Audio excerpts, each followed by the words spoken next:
In Xanadu it was decreed, no monopolies, no oligarchs, no dynasties. The blue bloods were enslaved. If attractive, they became breeding stock and sex workers. If genuinely talented, they became coaches for the uneducated and unskilled. Nepotism became punishable by familicide. Talent and career were determined by personality type. Life debts were imposed on all, and all were product of Xanadu Amalgamated.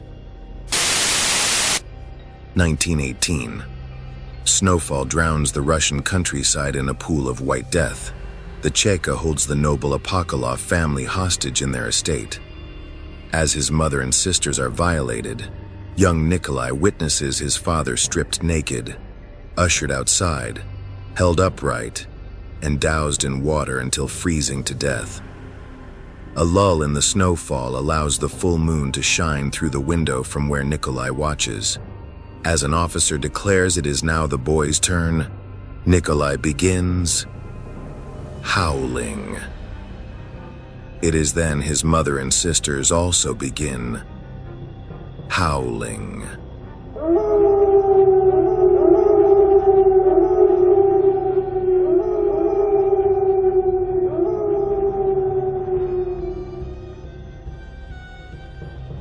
Dr. Roseanne Barry activates the brain implants of a dog, a cat, and a rabbit. Miraculously, the animals begin communicating, and the first words uttered by these animals? Help. Dr. Barry never doubted herself to be an animal lover. That was until she witnessed these animals undergo inhumane combat and survival training. The animals are then plugged into robotic armor by the amoral Dr. Trendle.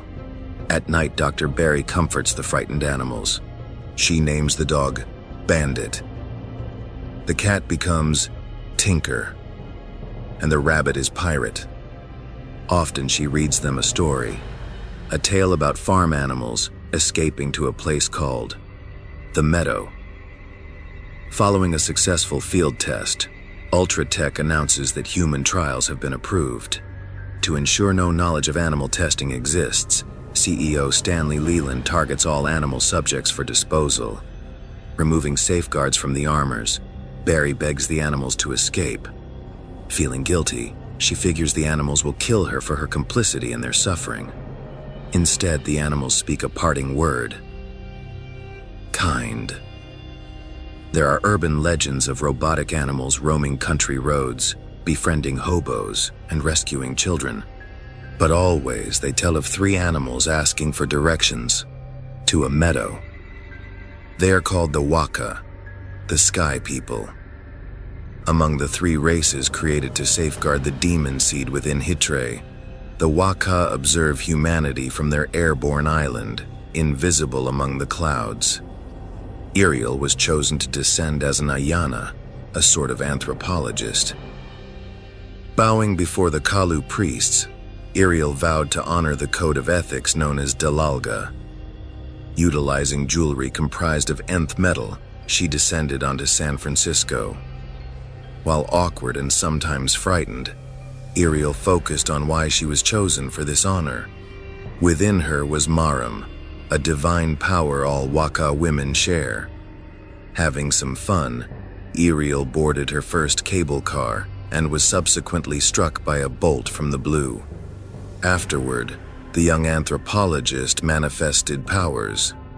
Months later, the night patrol cornered Iriel in a park. Attempting to reason with her stalkers, she was aided by 6 fancifully garbed strangers. Emanating from Walden, the Godwheel Galaxy, the Vir fancy themselves wizard gods. The Vir live in packs and often scavenge for magical artifacts to consume. Once they sniff magic, the pack doggedly pursues its quarry. One such quarry, Era the Shadow Mage, was pursued from across the universe to Hitre. Although fierce and formidable, the Vir summon creatures to attack their prey. Once repelled, the Vir will hunt new prey. And on Hitre, they have been repelled often. This only makes them hungrier and more vicious. Recently, 7th Sign has declared all Vir on Hitre exterminated. Little do they know, a litter of pups survived. Remember when pharmaceuticals were sexy? Malcolm Court remembered, and did something about it. Hoping for a new era of blockbuster medicine, visionary pharmaceuticals conjured both a disease and a cure. The Theta virus. Clandestine human trials resulted in the unexplainable incineration of Visionary's covert lab. Only one employee survived, Dr. Rachel Deming. Suffering dissociative amnesia, the last thing Deming remembered was following a suspicious nurse whose name escaped her. Years later, Deming was delivered a top-secret Aladdin file. Someone dubbed Wetware Mary had introduced the virus into the general population. The viral agent granted ultra powers. 2 patients were particularly disturbing. It is then Rachel noticed an accompanying note. It read, "Court knows. How are monsters created?"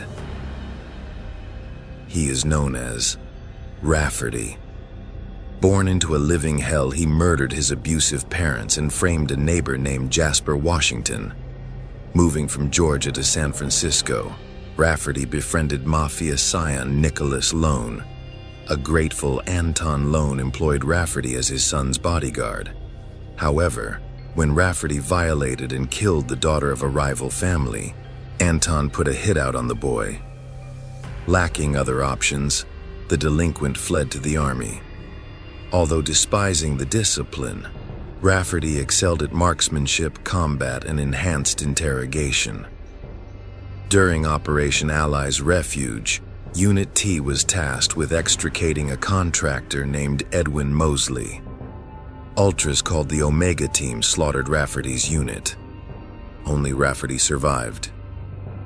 Grateful, Mosley revealed his clinical research team had been tracking Ultras empowered by the Theta virus. He presented his rescuer with a gift, a device to detect IP markers within the virus. Mosley believed Ultras were destined to become a master race, and so was hoping to recruit like-minded people. Up for the challenge, Rafferty became the first serial killer of Ultras. How are monsters created? By other monsters. Never make a deal with someone wearing a better suit than you. Ultratech began as a joint project between Aladdin and the Pentagon. The venture was directed by Dr. Mako. Lieutenant Gina Dyson contributed additional expertise. Psychologist Eric Shermer counseled the test subjects. All activity was underwritten by the impeccably attired venture financier Stanley Leland. Eric Saven, a soldier barely alive, was chosen to undergo bionic augmentation. Saven had been dismembered during the extrication of a contractor.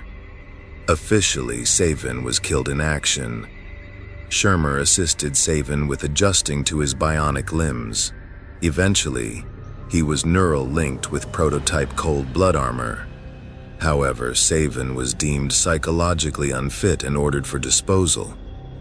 Saven utilized his neural link with his armor to massacre the project staff. The massacre convinced the Pentagon to divest its share of Project Ultratech. Through various holding companies, look, it's all a bit complicated, Leland purchased all project data. The holding firms eventually consolidated into Ultratech Solutions.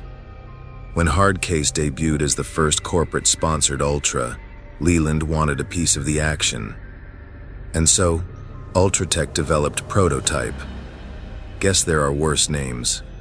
Could have been called the Suit. Former stuntman Bob Campbell was hired to wear the New Blood Prototype armor. However, pop politics inspired Leland to ground Campbell in favor of someone more downtown. To avoid certain accusations, Leland rigged Campbell's armor to fail.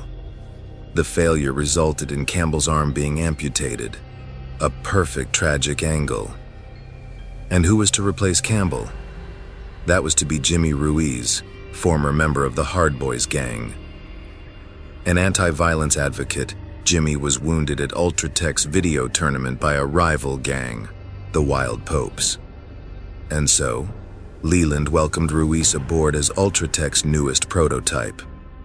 However, the streetwise Jimmy has plans for the prototype beyond anything Leland can comprehend. Never make a deal with someone wearing a better suit than you. Advice Stanley Leland should have remembered. She sports the dumbest name and most illogical costume. Her name is Contrary, not Contrarian, not Mary Contrary. Just Contrary. Whatever. Arrogant and perhaps delusional. Contrary believes her machinations are to help humanity. To prove Ultras can serve the public good, she has recruited notable celebrity Ultras. What is this? Some sort of Ultra Force? Despite her grandiose plans, Contrary seems haunted by something. Something that might hint at empathy. In the meantime, to counter the crime syndicate's Ultraman, the Ultra Force is aiming to recruit its very own powerhouse. Prime. Are you into Ultra culture? Maybe you're curious, furious, or just plain serious about your favorite Ultras. Ultra Monthly has you covered. Gossip, interviews, contests, with fair and balanced articles by Shelley Winters, Len Thompson, and the adorable Sandy Larson. Subscribe today and get 30% off a year's subscription. That's 30% off for the first year. Cancel anytime. Subscribe now and get as much Ultra Espresso as I have. Ultra Monthly. Operators are standing by. 20 years ago, CDC files cited the introduction of a man-made viral agent into 5 random teenagers. The youngsters developed ultra powers before perishing from lethal mutation. Their names were Ji Kong Chi of San Francisco, Greg Rainwater of St. Regis Reservation, Buster Jones of Washington, D.C., and twins Donnie and Marie Exor of Hollywood Hills. They were each unique.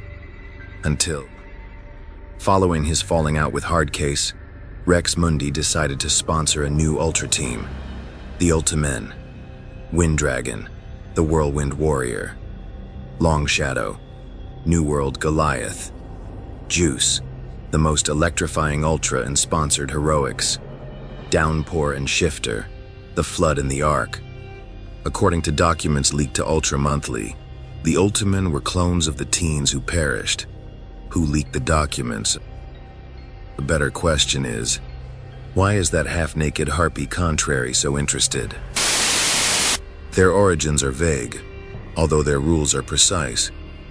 The tradesmen control a vast commercial empire of franchises, shipping, and warehousing. Unlike the commercial empires of Hitre, the tradesmen keep their promises, obey laws, and never invest in slavery. And they are neither borrowers nor lenders. So, all good then, right? Wrong. A contract with one is a contract with all. And so, the tradesmen often unite to war on behalf of themselves and their customers. You may owe anything to the tradesmen, currency, land, products, anything, but never owe them a war debt. Recently, on behalf of a single customer, the tradesmen declared war on the Starmen. And the customer? Codename, God Garden. The future. Born in the ghettos of Xanadu Amalgamated, Alec and Kira were ascended into society. The foster siblings were then indoctrinated in the ethics of amalgamation, including the life debt owed by all. To pay that debt, the duo was personality typed for undercover work. When anti-amalgamation terrorists known as the Team Titans fled into the past, Alec and Kira were dispatched by Project Nightwatch to apprehend them. However, things went a little caca, and now, in the year 2025, Alec and Kira are learning how their dystopian future came to be. To prevent that future, they will fight, tooth and nail. Tyrannosaurus, Naiad, Tugon, Neuron, Torso, Henchmen for hire. Are you looking for mercs who keep their mouths shut? Do you require personnel for a false flag operation, or are you in need of some intimidating security? Well, TNTNT has you covered. Cash, prepaid debit cards, and crypto accepted. Jason Rush attended USC at only 10 years old. Taking advantage of his precociousness, Jason earned doctorates in quantum physics, organic chemistry, genetics, and nuclear science. Later, he attended the Pardee Rand Graduate School. Along with the fellow like-minded Carl, Egon, and Gehenna, Jason formed Teradyne Incorporated, headquartered in Turks and Caicos. Teradyne was a terrorist cell masquerading as an assay group. The goal? To extort the world governments into enacting global environmental and market reforms. How? By inventing the ultimate doomsday weapon. Duh. To fund Teradyne, Jason secured investment from the Department of Energy, the National Science Foundation, and Hydra Venture Capital. And what doomsday weapon was invented from such funding? The ultimate ultra-doomsday weapon, the Meta Knight Matrix. A euphoric Jason exclaimed, "It's terror time!" Yeah, he really said that. Out loud. A dual mind was required to process the intricacies of the Matrix, and so Jason chose Gehenna to share the power. However, when Aladdin raided Teradyne, Gehenna was killed mid-fusion, and so Deathstorm was born. Half alive, half dead, all-powerful. It's terror time again. Engineered as ultra-weapons by the Hassan Natal, the Teen Titans were rescued by Rex Mundi to replace his rogue Ultiman. And who were these newest sponsored Ultras? Audrey Spears grew up neglected and unloved. All she had for guidance were the programs of public television. Those programs taught her manners, self-esteem, social skills, and empathy, and she would watch, smiling as the pixels seemingly danced along the screen like colors through a prism. Isaiah Crockett lost his scholarship when federal authorities investigated him for his brief acquaintance with Jason Rush. Ineligible for financial aid and his parents having died in medical debt, Isaiah considered ending his own life.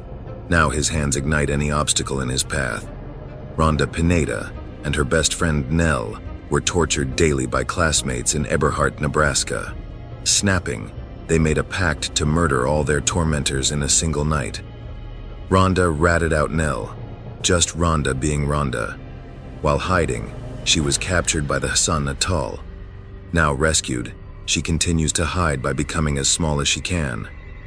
Cody Driscoll was a parkour champ who aspired to be the world's best escape artist. Social media chronicled his escapes from over a dozen secure facilities. However, when trespassing on an Aladdin base, he was forced to flee Femizonian guards. It was then he was abducted by the Hassan Natal. Learning nothing, Cody refuses to seek help for his risk addiction.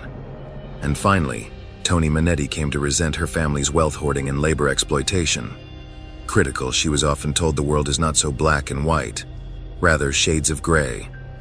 Cast out for leaking sensitive documents, Tony came to live in a shelter when abducted by the Hassan Natal. Now Tony sees the world as a spectrum of color. Mentored by Rex's daughter Regina, the Teen Titans are the ultra heroes for the now. Like saying that is going to get any respect. In a world of militarized police and ultra powers, one must either adapt or die. Brittany Chen inherited her family's criminal empire, only to lose it in a coup. Resorting to mercenary work, she skimmed product pirated from Ultratech. Eventually Brittany, now known as Shuriken, founded the Takusa, an outsourcer for criminal enterprises. Eventually, clandestine organizations, such as Aladdin, would contract the Takusa for black ops. While closing a deal, Brittany conceived a child with Gerald Dragoon, Dai-Lo of the Dragonfang Mafia. Her son Hayes was promptly relocated by a private assay contractor known simply as The Solution. The future is yet to be rewritten. When a census determined more children were born in the ghetto than could be ascended into society, a culling was planned.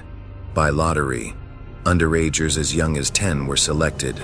Of course, the lottery was rigged to favor those with ultra powers. That way, spectacle was assured. Jimmy Santini, already guilty of violating vermin laws, was selected for his bat-like traits. Xiong Barclay, arrested for breaking gender laws, was selected for her improvisational engineering. Miriam Delgado, apprehended when sleep deactivated her illusion powers, was selected for her talent at evading danger.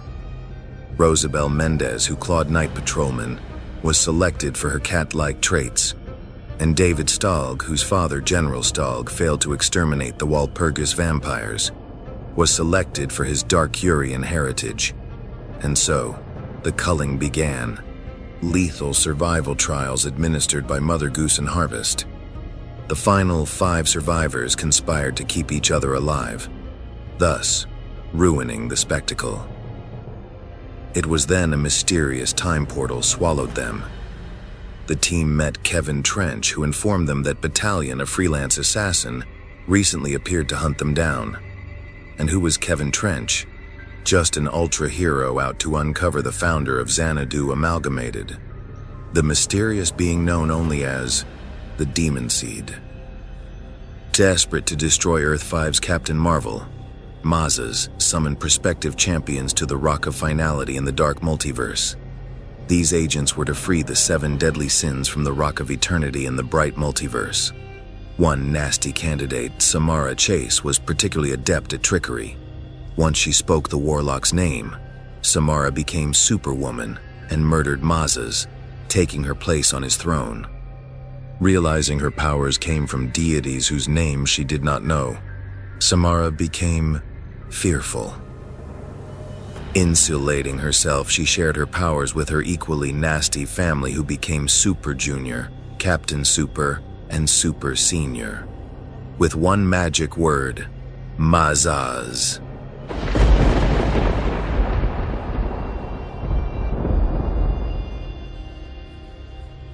On Thursday, June 24th, a cable car transporting 59 passengers was struck by a bolt from the blue, leaving no burns and no fatalities. The incident, however, did cause a motorist to collide with the cable car, although that too resulted in no fatality. Over the following 8 weeks, passengers began to exhibit ultra powers.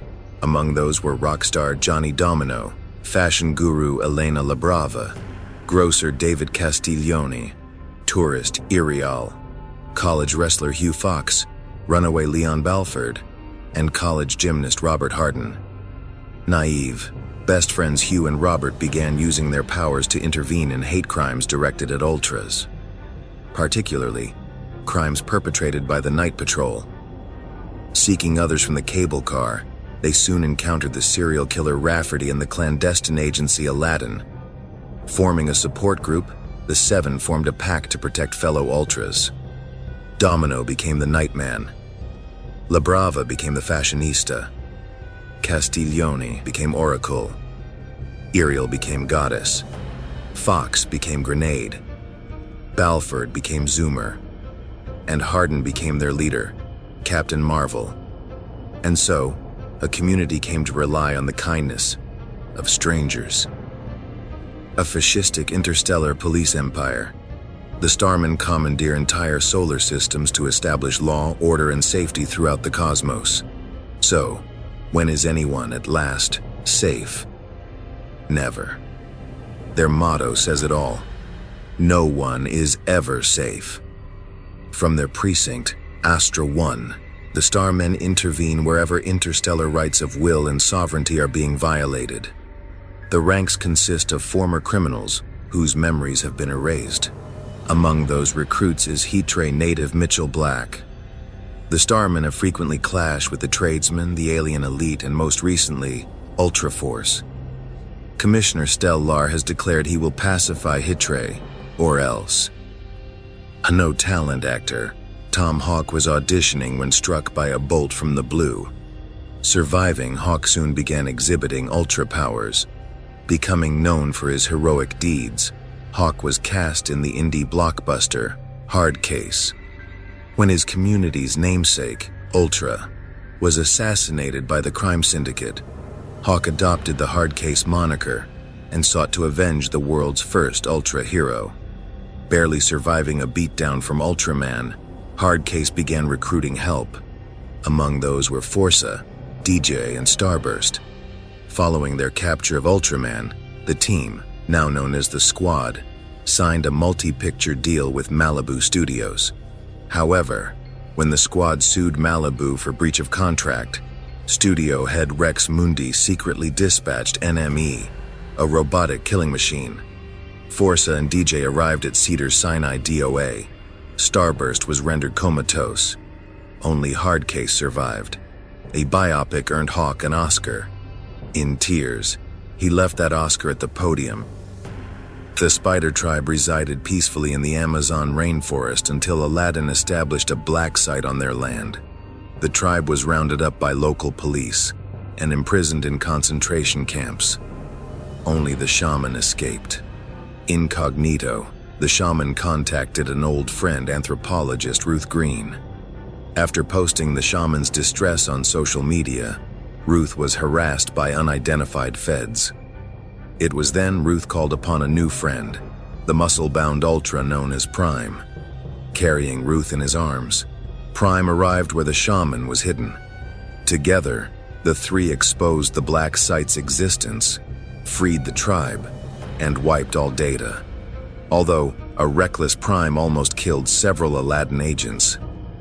During the clash, De Silva, the ranking agent, stole the tribe's spider totem in petty retaliation. Prime apprehended De Silva, but damaged the totem. Afterward, the shaman gave the reckless Prime some advice. With great power must also come great responsibility. It was a dark and stormy night. An eerie feeling froze the ozone-scented air. And then 7 exiles exit a nexus point. Once they were rebel sovereigns. Now they are working stiffs at the dark shop. Tonight, the shop door opens. A dark-clad woman enters, silently, regally. She enters the VIP lounge without reservation, without permission. When attended, she speaks about the bliss of the blind, an unreasoning submission without a soul to call your own, without the responsibility that comes of making a moral choice. Her name is Maîtresse, and she requests an audience with her daughter, the exile sovereign called Cascade. Racing to relocate his Hong Kong firm before the 1997 handover, Terence Cho began partnering with Western firms Newware and Ultratech. Initially, the firm patented solutions for deafness, pitch correction, and synthetic voices. Eventually, its partnerships enabled Hypersonic to adopt viral nanotechnology. Success allowed Cho to send his daughter Layla to America for an Ivy League education. Tragically, Layla would be informed of her father's passing at her graduation. Adding salt to the wound, a boardroom mutiny would lock out Layla by diluting shares through trade sales. And why did this mutiny occur? To cover up the identity of a silent investor, the Dragon Fang Mafia. Hiding in Monaco, Layla reunited with her Harvard hookup Peter Bazzini, whose father was the consigliere for the lone crime family. Layla related her suspicions that Dragon Fang had murdered her father. Peter then whispered of the Cabal, black marketeer of ultra powers. He instructed Layla to call the operator and ask for Troy Wilde. Layla did so and booked a consultation at the dark shop. Afterward, Wilde escorted her to a back alley lab, whereat Cho purchased nanotechnology patterned on the Theta virus. The Royal Flush Gang then attempted a hit on her. Clever, Cho signaled her stealthy bodyguards Shadowmage and Outrage to foil that hit. Acknowledging its oversight, the Cabal offered Cho the nano solution at discount. Cho made a counteroffer. If the Cabal had a problem, then she would have the solution. Practicing depravity that shocked even Darkseid, Sleaze was flushed down the drain into the mortal sphere. With hypnotic glee, the exiled Apocalyptian opened Sleaze Please, a club catering to the sickest desires. Are you into boiling a child's and eating it? Do you love the smell of your own oozing onto a decaying or is feeding a nun her own simply your thing? Well, act now, and you will receive a discount membership to Sleaze Please. American Distress, Vivisect, and Master and Slave card accepted. Cancel anytime. Operators are standing by. No heavy breathing, please. 1936, Salem. The widow De Laurenti settles in a rundown house with her daughters Anna, Alexis, and Maria. Although the house lacks modern amenities, the family has little choice. 7 years ago, the family lost its fortune in the market crash. that prompted Mr. De Laurenti to commit defenestration. Locals have long considered the home cursed as it once housed Jonathan Corwin, a judge during the witch trials. It was Corwin who sentenced an entire coven, the Daughters of the Moon, to hang. Tonight, the widow De Laurenti calls upon the coven's spirits to reverse her family's fortune. The summoning will leave Anna comatose, Alexis missing, and the widow dead. Only Maria will survive, her arm dismembered. Rescued, the barely alive Maria will pledge gratitude to her savior, the famed witch hunter Zachariah Frost, master agent of the seventh sign. You are Lukash, a wandering warlock warrior. Your mantra is love 'em and leave 'em, and if you do get stuck in a rut, just die and reincarnate, as you have many times before. Tonight, though, you will fail to protect your mentor, the Archimage, from the sorcerer Boneyard. You perish shortly thereafter. No bother. A new life of even more wine, women, and song awaits you. You witness your past lives flash before your eyes. You then catch a glimpse of one you've forgotten. You awaken. You are now Eden Blake, Aladdin agent and single mother. Your mantra is, I decide who I am. A new life of responsibility awaits you. Well, at least your nanny's hot. Frank Hogue was a duty or dirty cop, a non-swine or non-sworn private patrol officer. Hogue patrolled for clients paying for discretion. Sometimes, they even paid for him to look the other way. When he could no longer do so, Marcello and Sabatini, enforcers for the lone crime family, sealed Hogue inside a barrel of nanotech sludge. Dumped into the bay, Hogue emerged as a sludge monster with a speech impediment. While grappling with the xenophobic night patrol, Hogue was approached by Dr. Gross, seriously, that was his name, a supposed whistleblower on visionary pharmaceuticals. He revealed the sludge was leftover waste from alien technology. Surviving day to day, Hogue seeks answers alongside blind snitch Chez, columnist Shelley Winters, and private eye Alex Swan. And what compelled Frank Hogue to no longer look the other way? When a child was dragged away for being in the wrong place, at the wrong time. It was in that moment Hogue realized he was slime or sludge. And that child? Kevin Green. Ashley Quinn was tired of harsh Chicago winters, so he transferred to the much milder San Francisco. While answering a call to visionary pharmaceuticals, Quinn braved the towering inferno to locate the cause of the blaze, a girl named Rose Autumn, hostess of the Endless Phoenix. Whatever the hell that is. As Autumn escaped through the ceiling, Quinn was trapped under falling debris. Burning alive, the fireman crawled inside what he mistook to be an H-bot chamber. Unbeknownst to him, the chamber was a device confiscated from the Cabal. Upon emergence, the firefighter found himself mutated into a fiery, hulking abomination. It was then Ashley Quinn became the first ever Ultra firefighter. Ash. Gotta admit, that's cool. Little is known about the mercenary called Casino. What is known is that she originated in Macau, collecting debts from deadbeat gamblers. From there, Casino marketed her gang as able to recoup debt from anyone, anywhere. This soon led to extortion, kidnapping, torture, and murder. Eventually, Casino tried her luck at silencing whistleblowers for criminal enterprises. One such whistleblower? Terrence Cho. Roy Raymond rejected his family's mafia legacy to raise his son, Roy Jr., in a safer environment. He came to host Malibu TV's #1 show, Impossible But True. Alongside sidekick Karen Duncan, the series was one part talk show, one part parlor mystery. All the while, he never missed reading a bedtime story for his son. Roy Jr. was particularly fond of mysteries written by Doyle and Christie. Roy Sr. promised he would read him all those books.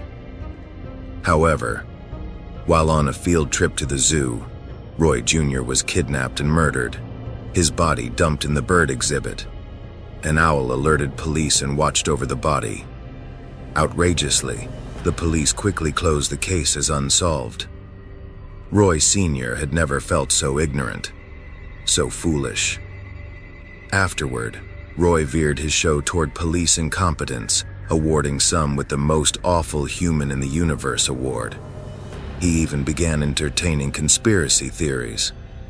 His producer, Lily Lipschitz, fired him. Unfazed, Roy murdered key family members to assume control of the Raymond crime syndicate. Using its resources, he uncovered evidence of a serial killer who targeted ultras. Furthermore, he suspected law enforcement was concealing the killer's crimes. It was then he remembered the day he and his son witnessed a cable car struck with a bolt from the blue. Although yards away, Roy Jr. claimed to have felt a jolt. On a hunch, Roy tested a sample of his son's DNA. Indeed, Roy Jr. was an ultra. Beware the Owlman, who watches all the time, ruling the streets from shadowy granite and lime. He watches you at your lair. He watches you in your bed. Speak not a whisper of him, or he'll descend for your head. Kateri Desaranto was a simple stock clerk for an Aladdin depot when her son Joey was killed during a battle between Prime and Ultraman. Despite the warm support of Joey's friend, Kevin Green, her heart froze. She briefly joined the night patrol, but left when membership allowed the so-called good ultras. She was then approached by Rafferty, who desired an apprentice. Upon learning of child victims, Kateri raided her depot for weapons and nearly killed Rafferty. Afterward, the bereaved mother decided to do things her way. She recruited disavowed Aladdin agents who also had axes to grind with ultras. Joe Emberlin became Jagged Bow. Michael Bingham became Blood Spider. Timothy Carlskin became Death Shield. And Kateri Desaranto became their leader, Cold Heart. And her team fittingly became the Revengers. A new nurse makes her overnight rounds. She passes the memorial for a departed predecessor, a 30-year floor veteran named Asa. The new nurse smiles, appreciative of the honor. She then passes the painting of Hygeia, goddess of nurses. She critiques the likeness and continues her rounds. Tonight, she checks on the comatose musician Johnny Domino. The graduate nurse produces the rod of Asclepius and poses defensively. She calls out, "Johnny Domino is not for the taking this night." Suddenly, the door slams as shut as the lid of a casket. The air becomes as cold as the grave. A teenage girl then appears at Domino's bedside. The young intruder warns, "You can't save them all, Alice Walker." Minutes later, the door reopens. The nurse's station is notified that Domino is awake. Alice Walker is no mere caregiver. She heals ailments of an entirely divine variety, as the Nightmare Nurse. Aladdin arrests ultra criminals, but when the quota falls short, Aladdin abducts random ultras, and when that fails to meet quota, they create ultras. Someone had to retaliate. Brian Callahan was an art professor with body dysmorphia and an inferiority complex, fired for a sculptural exhibit on ultra superiority. While on a cable car ride, he was struck by a bolt from the blue. When aroused by bloodlust, he would mutate into a blue Michelangelo's David. Escaping into the desert, he would identify himself by the name of his exhibit, Mangog. Bart Clinton was a talented archer recruited by Joe Emberlin. Like Emberlin, Bart's recruitment began with a phony funeral. During training, Bart fell in love with Laura. Aladdin offered 3 wishes, so long as agents were spayed or neutered. Laura was already pregnant. Philip Javert was a champion swordsman who avoided arrest by Aladdin. When he fled a circus, Aladdin labeled his co-workers ultras and arrested them instead.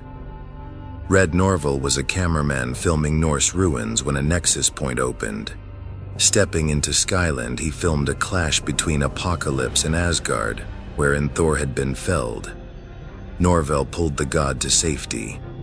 With Thor unconscious, Norval had no choice but to retrieve Mjolnir himself. Miraculously, he lifted the hammer and gained the power of Thor. During the clash, Norval reunited Thor with his birth mother, Hera, a native of Apocalypse. Grateful, Odin commissioned the dwarves of the Nidavellir underworld to forge an armor and hammer for the heroic cameraman. Since his favorite character was Iron Man, Norval chose such an armor. This disclosure prompted Thor to laugh as he knew Iron Man to be a real person. As Red Norval, Roger would wield the hammer called Crusher. Upon return to Heatre, Norval was recruited by Aladdin to arrest ultra-terrorists. Discovering the so-called terrorists were, in fact, innocent, Red liberated the prisoners. One such ultra was a woman named Duchess who invited him to join my cause. I like Red. I really do. Neglected by her Aunt June, Nell Ruggles took comfort in being an arachnophile. However, constant bullying prompted her to snap. Planning a murder spree with her best friend Rhonda Pineda, Nell was betrayed. Just Rhonda being Rhonda. Escaping to San Francisco, Nell rode a cable car and was subsequently struck by a bolt from the blue. Afterwards, she mutated, Cronenberg style, into a spidery woman. Targeted by Aladdin, I offered her an all-you-can-eat buffet. As a child, Von Zeldo enjoyed dancing in the rain. Seeing the behavior as a sign of queerness, Von's father beat him. But on one rainy night, the boy clawed and bit his father to death. Years later, while on board a cable car, Zelda was struck by a bolt from the blue. Afterward, he became a werewolf whose howl was thunder and whose dance summoned rain. Turns out Zelda was descended from the Blue Wolf, ruler of the winds. Marissa Darrow was a homeless woman recruited by Aladdin. Escaping during a mission gone wrong, Darrow reinvented herself in San Francisco. Enjoying her first cable car ride, she was struck by a bolt from the blue. Developing the ideal physicality, Darrow freed fellow Ultras Rick, Sliver, Tarkus, and Korg from Aladdin. Gathered by Javert, Darrow and the others took shelter in a community established just for them. What do I offer these fugitives? A chance to escape? No. I offer a chance to retaliate. While on its maiden voyage, the experimental queen of the Misty Isles was commandeered by Orin Arausio, the Aqua Lord. Tossing overboard new were mogul J.D. Hunt and his android wenches, Aqua Lord brought aboard his own crew: Scar, Jolly Roger, Sangre, Sandblast, Yardarm, and his daughter, Marina the Aquarior. But high seas heists aren't Aqua Lord's only goal. Staring at a picture of young Charles Kingsley, the pirate weeps, and all Aqua Lord can think is, X marks the spot on Rafferty. Rebecca Albright was recruited the same as all Aladdin operatives, at gunpoint, followed by a funeral for an empty coffin. Along with Bohm, Marcus, and Thomas, Albright entered Project W, an ultra-soldier program. Administered by Visionary Pharmaceuticals, Project W sought cognitive and physical enhancements. Albright, Bohm, and Marcus failed to measure up to the ideological metrics. Only Thomas graduated from the project. Angered that her lover succeeded where she had failed, Rebecca escaped, nearly killing Thomas on her way out. The trio became contractors hired by radical political groups. However, observing the trio's effectiveness, Aladdin recognized its mistake and hired the radicals for Project Patriot. The new project, directed by Vincent Esquita, sought to turn Agent Thayer into a new Ultra soldier. The radicals would be beta testers. All the while, Albright would plot her radical reform of Aladdin. Gregory Edwards was a homeless child who lived in airports, bus stations, and libraries with his father. After school, Gregory would spend the evening at the library reading anything that caught his fancy, especially a book about a gang entitled Quattro.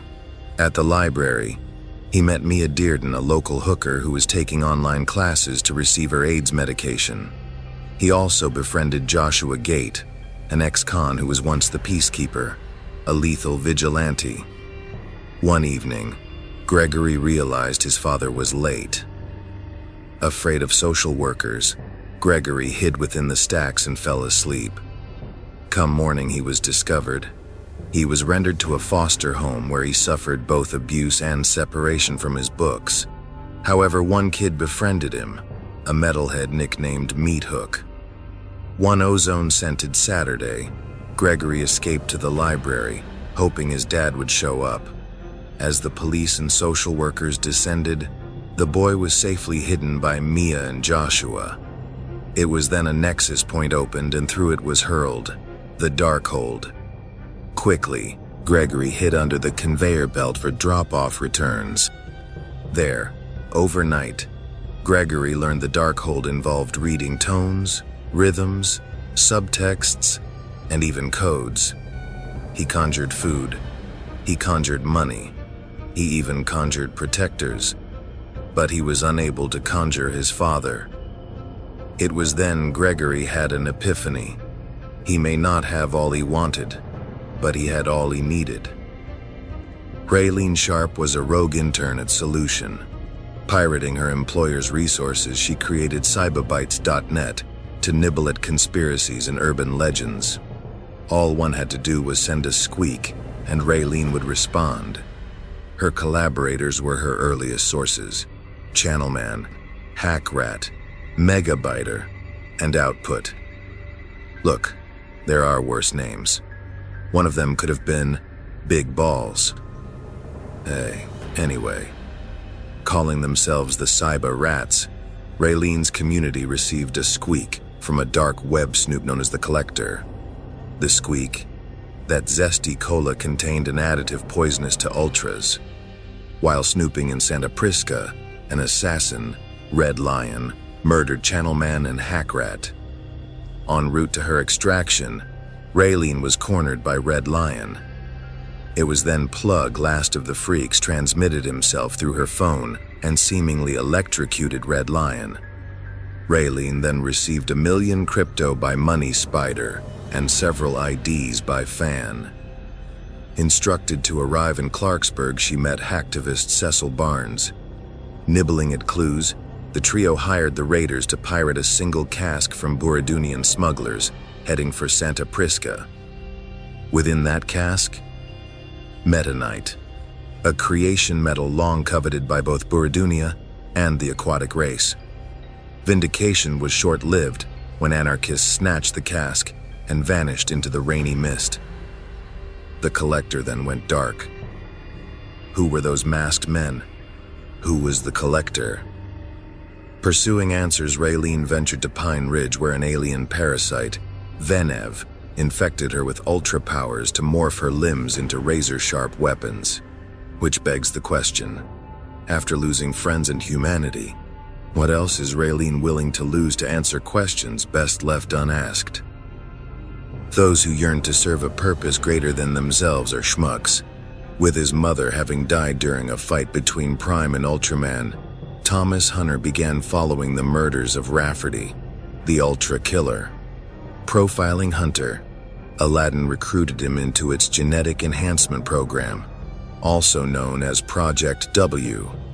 Chosen to become Agent Wrath, Hunter had hoped Aladdin would dispatch him against Ultras.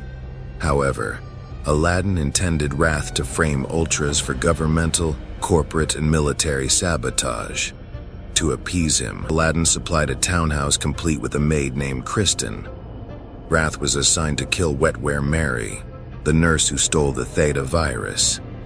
The mission led Hunter to uncover a foster home, whereat he was ordered to kill the unwanted children fostered by Wetware Mary.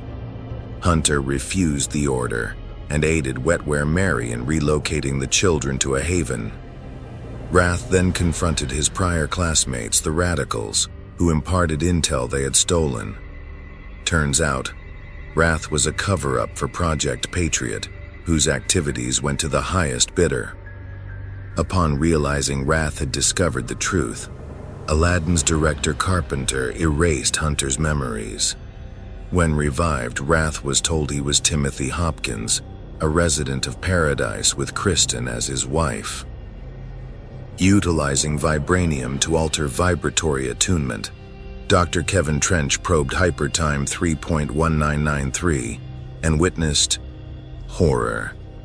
Expiring at his feet was a variant self, a Kevin Trench known as Night Eater, the last Ultra villain. Uploading the data from his variant's armor, Trench discovered a dystopian future. Afterward, Trench was informed that a new conglomerate had purchased Malibu Labs, the parent company of Project Nightwatch. That new conglomerate? Xanadu Amalgamated. Harvest and Mother Goose were exiled from Apocalypse by Granny Goodness. Their crime: violating the house rules of Granny's orphanage. Harvest and Mother Goose tortured children for their own pleasure rather than for the discipline worthy of Darkseid. Flushed into the mortal sphere, the duo landed on Hitre, where they were seized by Aladdin. Directing Project Nowhere, they cull the young Ultras recruited to stage Ultra crimes, ensuring Aladdin is both firefighter and arsonist. All the while, Mother Goose and Harvest have their fun, and if the children are not fun, well, Mother wouldn't like that. The progeny are a hierarchical hive species whose swarms reside in planetoid-sized hive ships. They are like locusts, stripping planets of all resources. The hierarchy is as follows: queens who inhabit each hive ship, humanoid commanders who click the orders, scouts who survey new worlds, warriors who smash resistance, and reapers who harvest resources. Recently, due to conflicts with the alien elite and the Starmen, a new caste within the hierarchy has been hatched. The perfect anti-Ultra force, the Bone Killers. Imagine seeing God as so beautiful you only see yourself as ugly. Russell and Ruth Green had difficulty conceiving a child. They had all but abandoned the idea when Russell became employed by Dr. Samuels of Aladdin. Samuels was tasked with the exploratory research into what became Project W. To entice the couple's cooperation, Samuels guaranteed a child, Kevin. The boy was never sick, precociously intelligent, and practically perfect in every way. That was until his 13th birthday, when stomach aches resulted in him vomiting of a freaky deaky green fluid.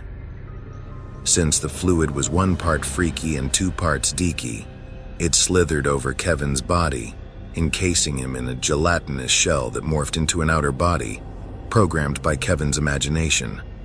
Prime, big muscles, big attitude, big something else.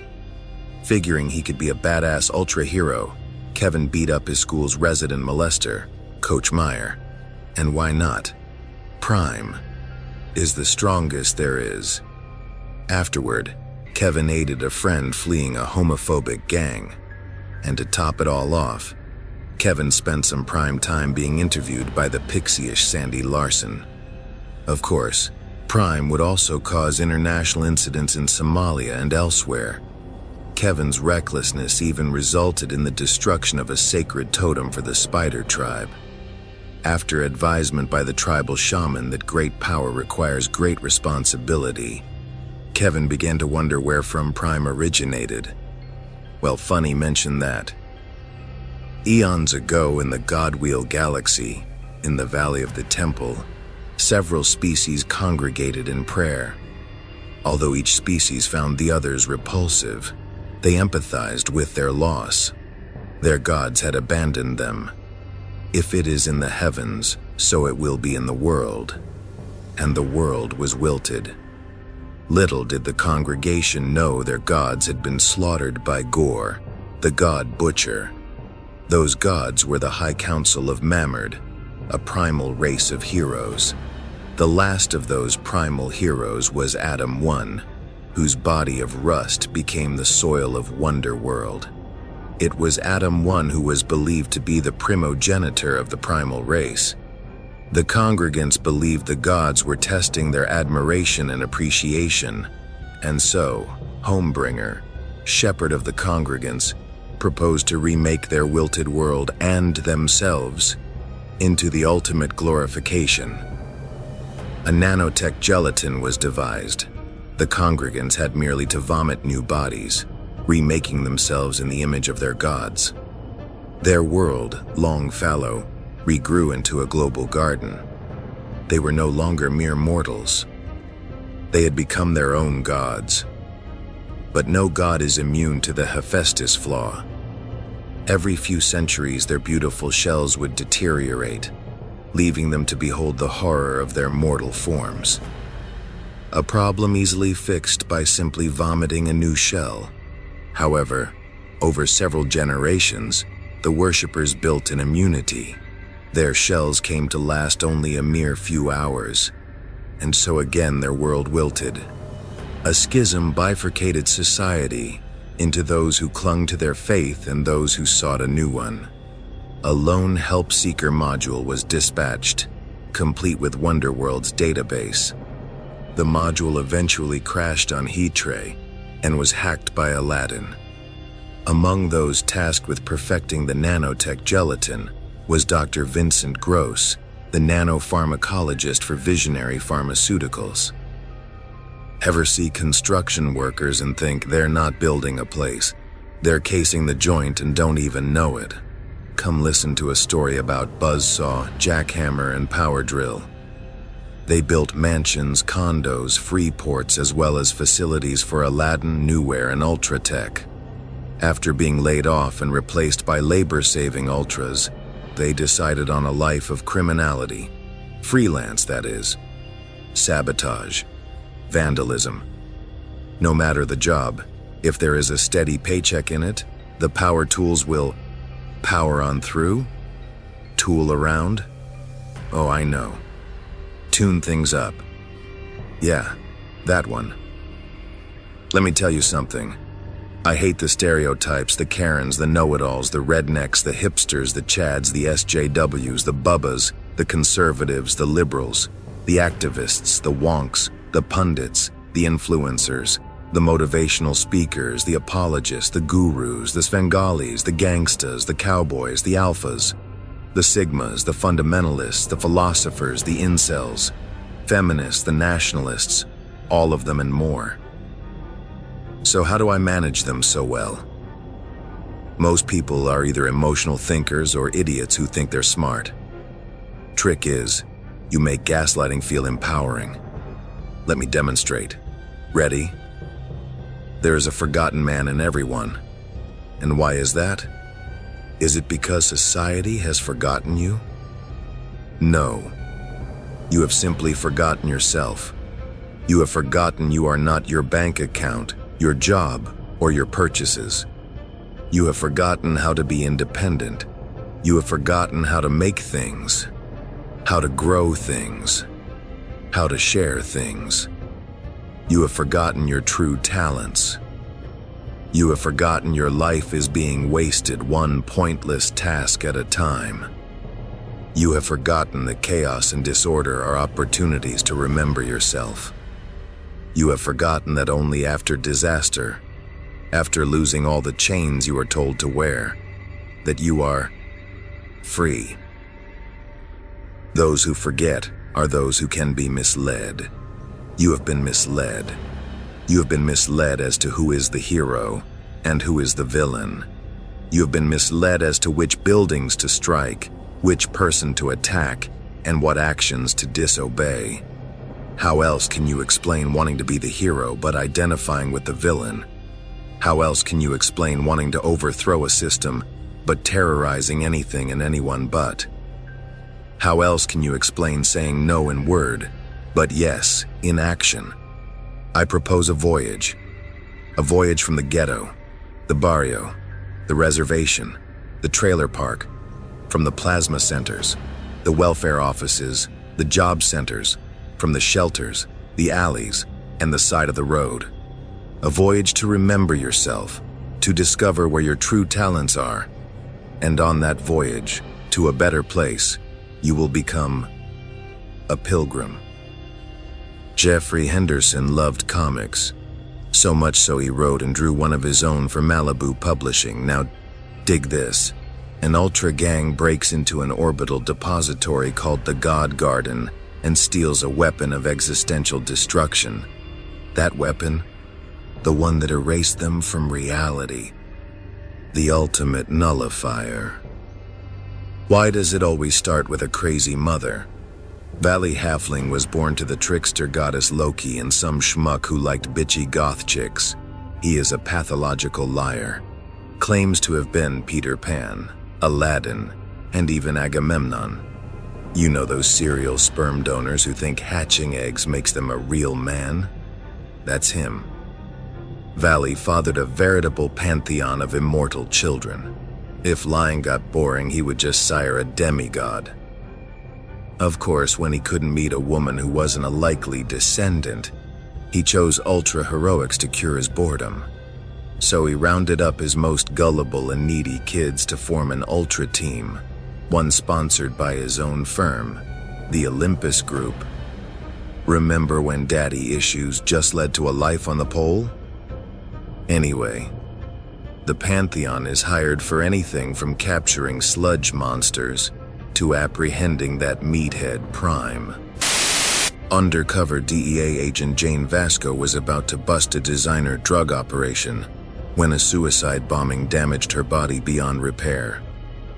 Due to possessing a congenital insensitivity to pain, Jane was not suffering, at least not physically. Fortunately, her friend called in a favor, that favor being Nicholas Lone. Jane awoke stronger, faster, better than she was before. The Cabal endowed her with regenerative powers.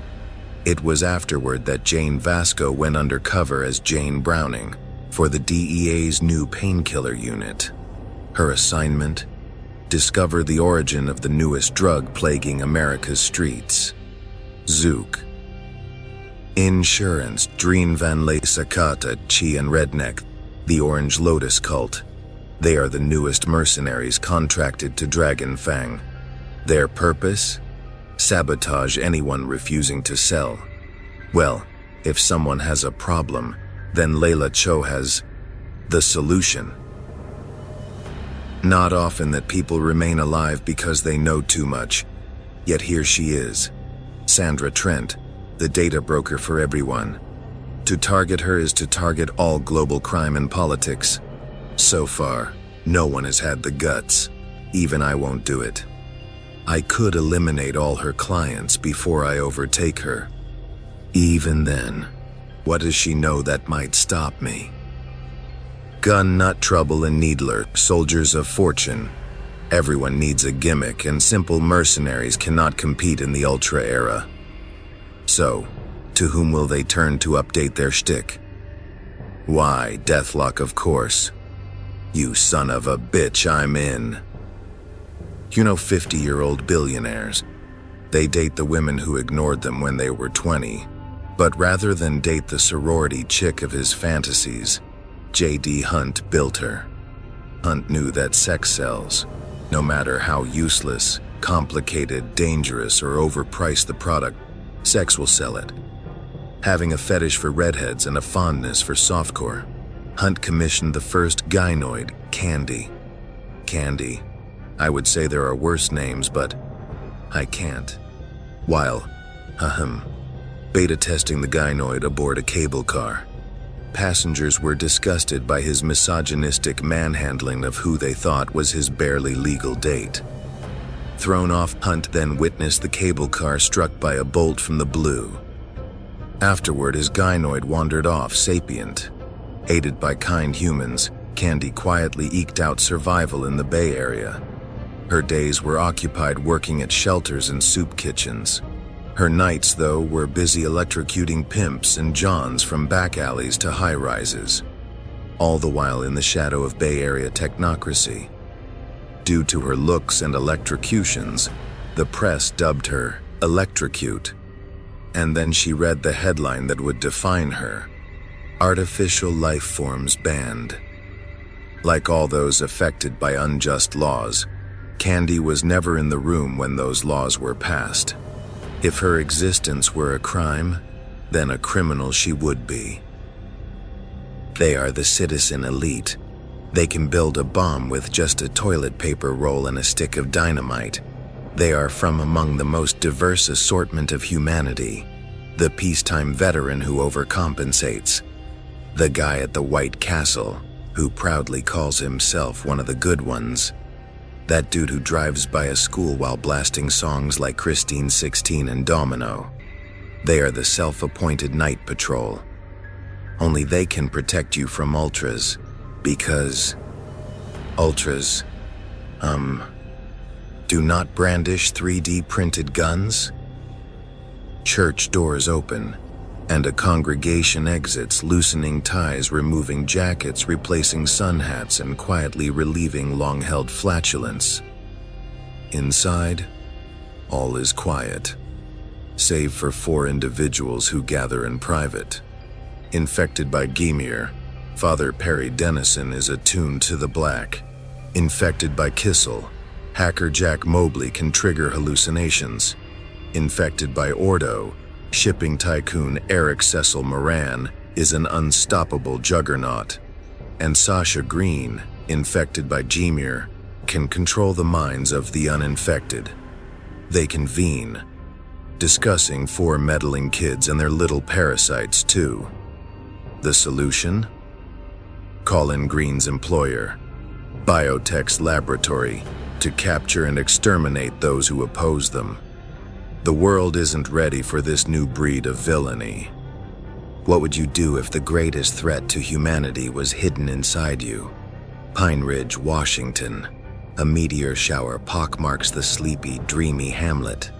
From where did these meteors suddenly originate? Slithering from the craters are parasites. 4 just trying to survive. 4 just trying to save our world. Pine Ridge High School. 4 young offenders are ordered to weekend detention as per their probation. Chemically imbalanced, Eddie Walker punched out a cop. That cop? His father, the town sheriff. Courtney Mason ran away from home and was arrested for vagrancy. Why did she run away? Her father and brother were cult leaders. As what happens? Dwayne Geyer was an intern at Chem Max who blew the whistle on illegal animal testing. That blown whistle complicated a joint venture between Chem Max and Ultratech. On the plus side, a dog, a cat, and a rabbit escaped to seek a meadow. Finally, Andrew Van Horn, heir to Van Horn Industries, was arrested while protesting his family's weapons firm. How dare he have a conscience? Seeking hosts, 4 heroic parasites hide inside the cafeteria food. Where else would they hide? Lysic, attuned to the emotional spectrum, infects Eddie, transforming him into a muscle-bound mood ring. Animus infects Courtney, endowing her with mood-altering powers. Convenient for calming Eddie. Prider infects Dwayne, endowing him with both invisibility and inaudibility. And Venev infects Andrew, endowing him with an energy-releasing touch. Informed of a body-snatching conspiracy, the 4 trust only each other to save their town, and with it, the world. Heroism has some new blood.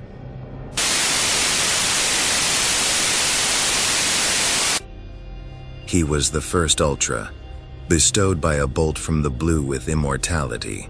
He is known as Rex Mundi, a caveman from a land long ago submerged. Ostracized by his tribe, Mundi wandered the world, the passage of time unmarked. He may have visited old haunts a dozen times, and never knew due to climatic, geographic, and linguistic changes through the ages.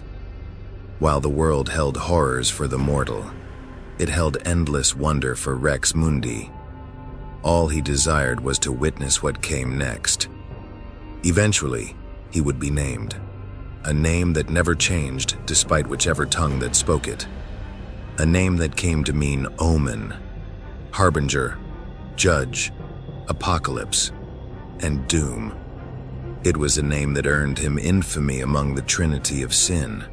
Summoned to the rock of eternity, he along with Judas and Pandora were condemned for their evils of respective apathy, recklessness, and irresponsibility.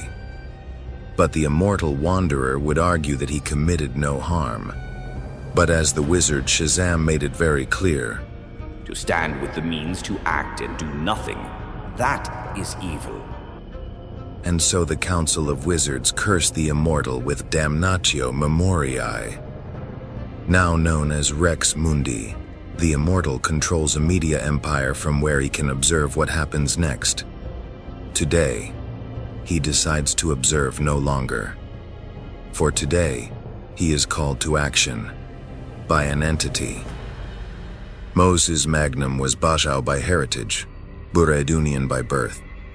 However, he equated his ethnic and national origins with patriotism and conflated patriotism with hate. Buredunia was cosmopolitan. Bantu, Karana, and Kodier peoples lived on the island for hundreds, even thousands of years. But colonialism, IMF debt, and foreign black ops detuned ethnic harmony. A warlord, Magnum was paid by international peacekeepers and private military firms to allow supply convoys and humanitarian aid safe transit. Utilizing the money and contacts, Magnum settled in South Carolina and founded Deterrence Research Corporation. You might assume Magnum was a simple ironmonger motivated by blood money, but remember, he conflated patriotism with hate. From a black budget, Magnum partnered with Terrordyne to manufacture and smuggle terradomes to Buredunia. Those reconfigurable, all-terrain mobile weapons platforms conquered Buredunia, causing a refugee crisis. Magnum's close friend, Matthew Bland, the Red Lion of Buredunia, was crowned Negus. Terrordomes became the only 21st century weapon added to the Geneva Convention.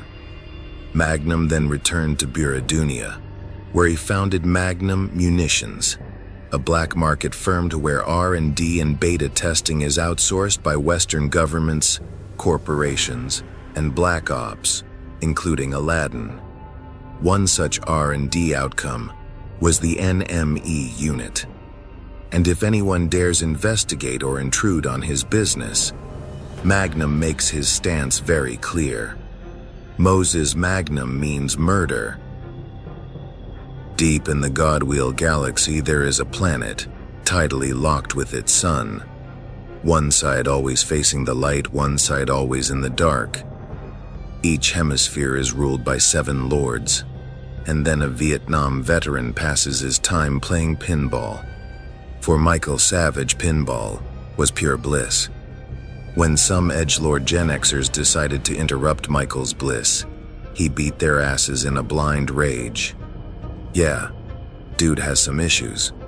Vets need better mental health resources. Meanwhile, across the cosmos, Falcon, Lord of Bliss, was renewing himself in his magic mirror and skimpy toga. Ugh, I'll just call this guy by his real name, Vanity Smurf. No matter. Afterward, he goes down like a bitch in a sword fight with the Lord of Rage. Equal parts bliss and rage, Savage blah blah blah takes possession of Falcon's body. Aided by a journalist and a fellow vet, Michael organizes the Lords of the Sunlit Hemisphere, in all their disco aerobics glory, to oppose the Dark Hemisphere. In the end, Savage flies into a berserker rage and defeats the Lord of Rage, I guess. I've lost interest. Am I growing a porn stash? A lone figure haunts the criminal underground, a royal blue and purple shadow whispered of only as him, Tonight Jin, right hand to Anton Lone, prowls in search of him. Jin figures tonight will finally prove his worthiness to inherit the Lone crime family. In the shadows are his enforcers, Double-Edge and Degenerate. It was on this night 1 year ago that Anton Lone ordered the hit on his only son, Nicholas. That boy had always been an embarrassment, preferring games to business. But he was only a boy. Boys grow up. But when that boy became a man with no interest in women, something had to be done. And so, Anton Lone ordered a trigger to be pulled. A trigger pulled by Jin. Sad business. Jin admired Nicholas. He really did. The guy had a knack for game theory. Enough reverie. Jin must focus on tonight. Jin and his enforcers silently enter the fire-scarred Dreamland Theater. This was where Anton would bring Nicholas after the boy earned good grades at school. Jin again shakes off his reverie. The mobsters stalk the darkened theater, infrared goggles lighting their way. This solitary saboteur has already taken out Lone's associates, such as Moonman and King Pleasure. He has also survived mercenaries such as Casino and the Royal Flush Gang. Enough with the reverie, resolves Jin. Suddenly, the movie screen erupts with light and sound. The doors shut. A firefight ensues. No sooner than the guns roar their deafening death cries, they are silent. The doors open. From the strobing of celluloid walks forth a royal blue and purple hero. He is Solitaire. Meeting him is a woman clad in blood-red garb. Painkiller Jane. For reasons ungiven, Alex Swan resigned from the lodge. Now a nomad, Swan wanders from job to job as a hired equalizer, exacting justice on corrupt officials, gangsters, terrorists, kidnappers, and dealers.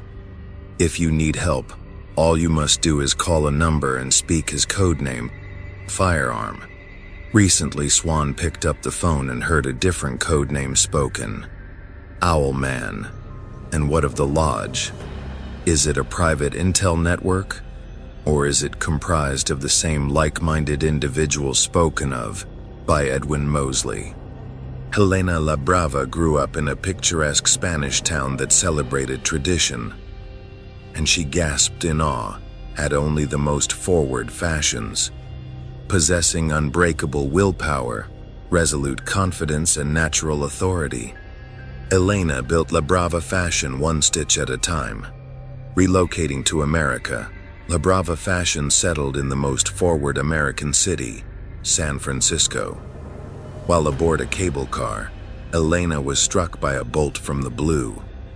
Afterward, she manifested perfect hand-eye coordination and a disorientation field. Joining a support group with 6 other cable car passengers, Elena became the fashionista, protecting ultras from hate crimes. If you target her, you've just become a fashion victim. Really?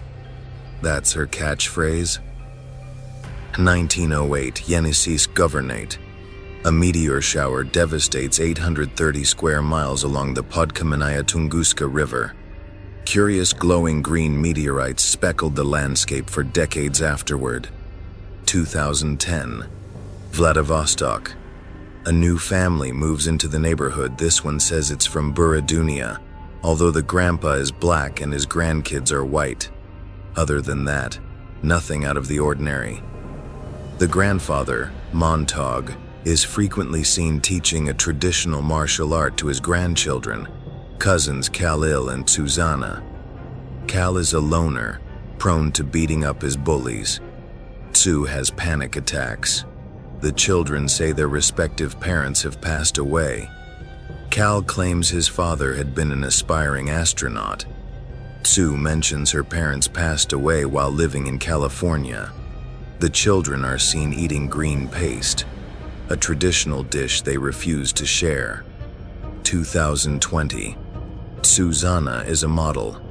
Cal is a cosmonaut. Montag is a mineralogist specializing in the Tunguska meteorites. especially the green ones. 2025. Other supposed Buridunians likewise move into the neighborhood. Impossibly, they are all cousins. And then a bloodbath results. The newcomers are slaughtered.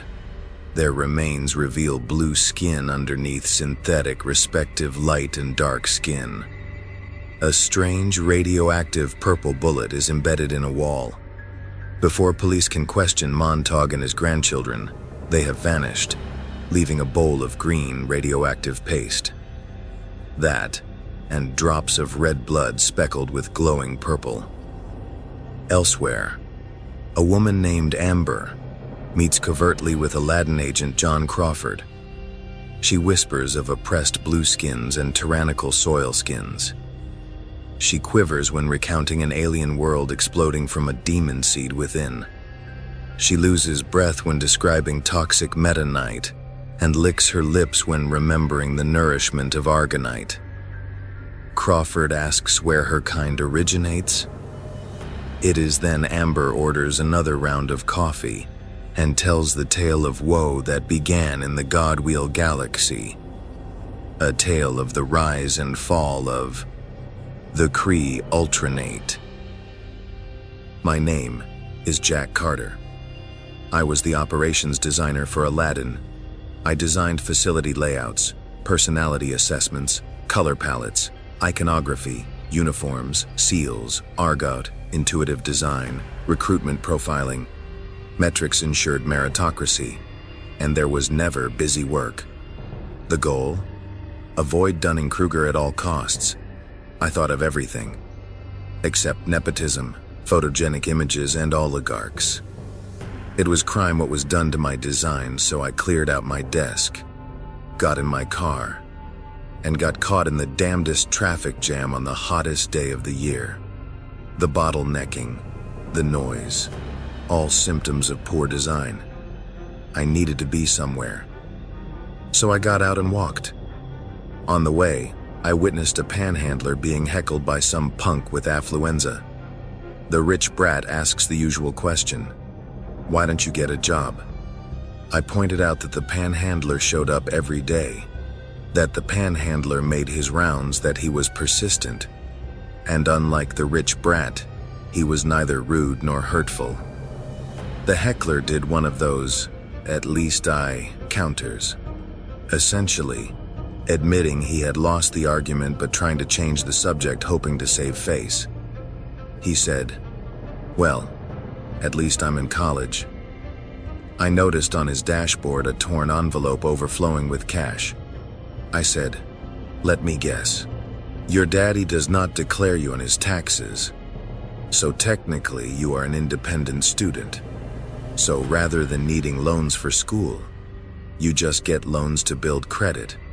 All the while you drive daddy's car, you spend grandma's money. Why don't you get a job?" I paid the panhandler, punched the heckler in his smart mouth, and went on my way. Soon I came upon a hustler selling a refrigerator he likely had stolen and refurbished beyond recognition. He thought I was a cop coming to arrest him. When I revealed my curiosity, we sat on the curb. He said, "Here is how I look at it. Money is always getting harder to come by, and honest work is becoming legally unobtainable. Pressure gets to be too much. My landlady raised the rent, had to make up the difference. So I stole her fridge, repainted it, and sold it back to her. You know, society is like a pressure cooker. Too much pressure and it explodes. So you put a safety valve on that pressure cooker. Crime. Logical, normal crime." I nodded and went my separate way. Up the street, I discovered the source of the traffic jam. Some protest had clogged an intersection. I asked what the protest was about. A man told me the city had invoked eminent domain on a farm so a Walmart could be built. Just another abuse of eminent domain. I then asked why jam the traffic when you can protest at the mayor's home. The man had no answer. Talk about a design flaw. I decided enough was enough. I commandeered the podium and spoke my mind. I mentioned how powermongers depend on such stupidity. I then led the crowd to invade the mayoral mansion. The cops came, but the mayor decided debate would be the better optic. The farmer kept his land. Halfway across town, I wound up in the middle of a riot. I helped a woman with her wounds and asked her, "Why are you all burning down your own neighborhood?"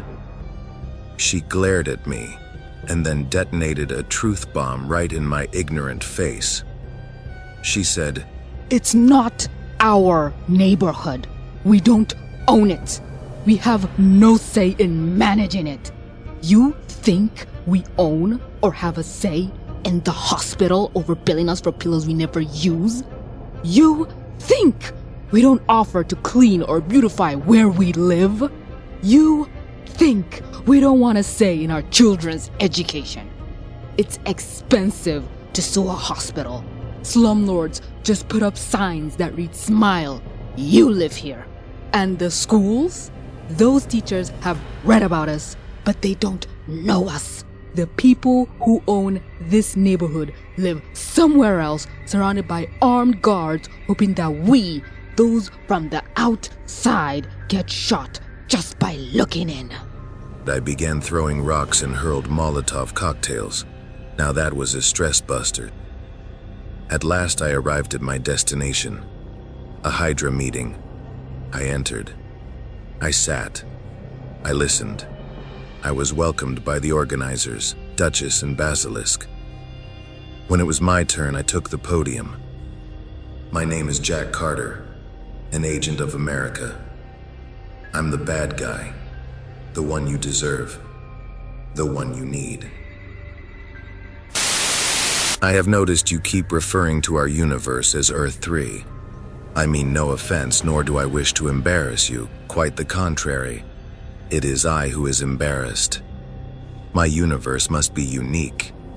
Here, we refer to our world as Hitre, where the Americas are in the east and the old world is in the west. Yet like on your world, both sides of the Atlantic remain as Western civilization. The Metanite. A miraculous metal. It alters quantum probability. You spoke of 10 creation metals, like Argonite. Could Metanite be the 11th? One's predator is another's prey. Crawling from the dark multiverse, the Hassan Natal impregnate their prey. And what is their prey? A planet's dominant life form. Everyone gangsta, until the Hassan Natal discovered Hitre. There, Ultras repelled these parasitic locusts. Rather than skitter back under a cosmic rock like other brood, the Hassan Natal got to cracking like a cartoon coyote. And so, 5 teenagers were abducted and altered into prototype Ultra Hunters. However, Rex Mundi rescued the teens and compelled them to repel the monsters. But the Hassan Natal want what's theirs, desperately so. And in their desperation, they will turn to someone they don't fully understand. One of their prototypes, Rhonda Pineda. Just Rhonda being Rhonda. Don't believe what the critics and the activists tell you. People really are stupid, and all by design. The curated vocabulary, the patriotic costuming, the precise shades of colors, the heroic mannerisms, the tattoo-worthy flags, the toyetic paraphernalia, and so on and so forth. What humanitarian activists do haphazardly, the inhumane activists do cartoonishly. How do you unite both? Well, I started with what is called iconography. Superheroes, sports teams, popular archetypes. The inhumane have never really mastered that beyond plaid shirts and blue suits. And then I continued with Argot.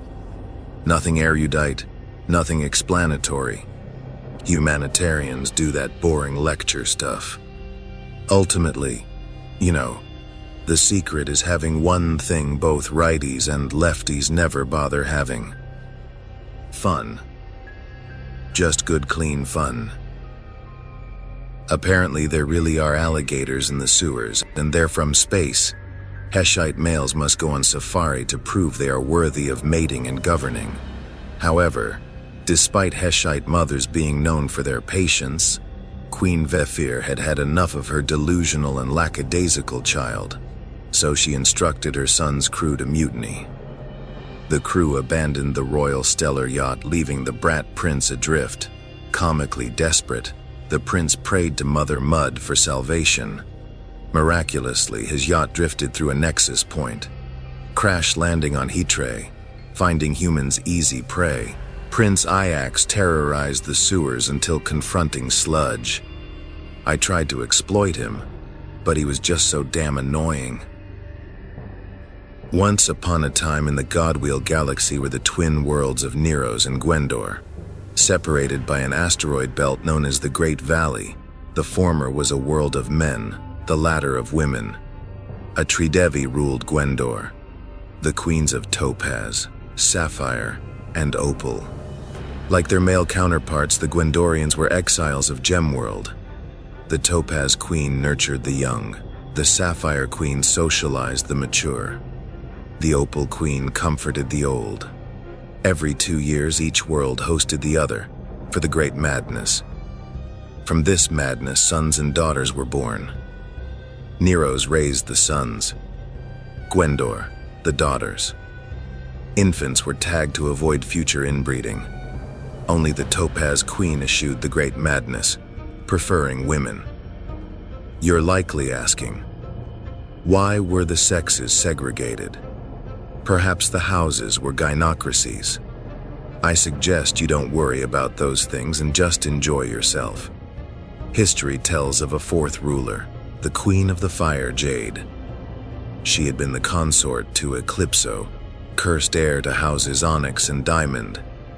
It was this alliance that prompted her exile from Gemworld.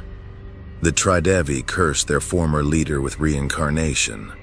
Reborn, the Mad Queen was then adopted by the Archimage, priest king of Neros, as his son Lukash. Afterward, Neros was laid waste when some edgelord named Boneyard executed the Archimage. Why was he named Boneyard? I guess Bonehead was taken. During Boneyard's subsequent attack on Gwendor, the Topaz Queen was cast through a nexus point. Whatever the reason, Gwendor has shaped Topaz to be arrogant, egotistical, and haughty. Traits I can exploit like any other weakness. Survival. It requires one to purge the wishful thinkers, the dreamers, the philosophers, the idealists, and demagogues.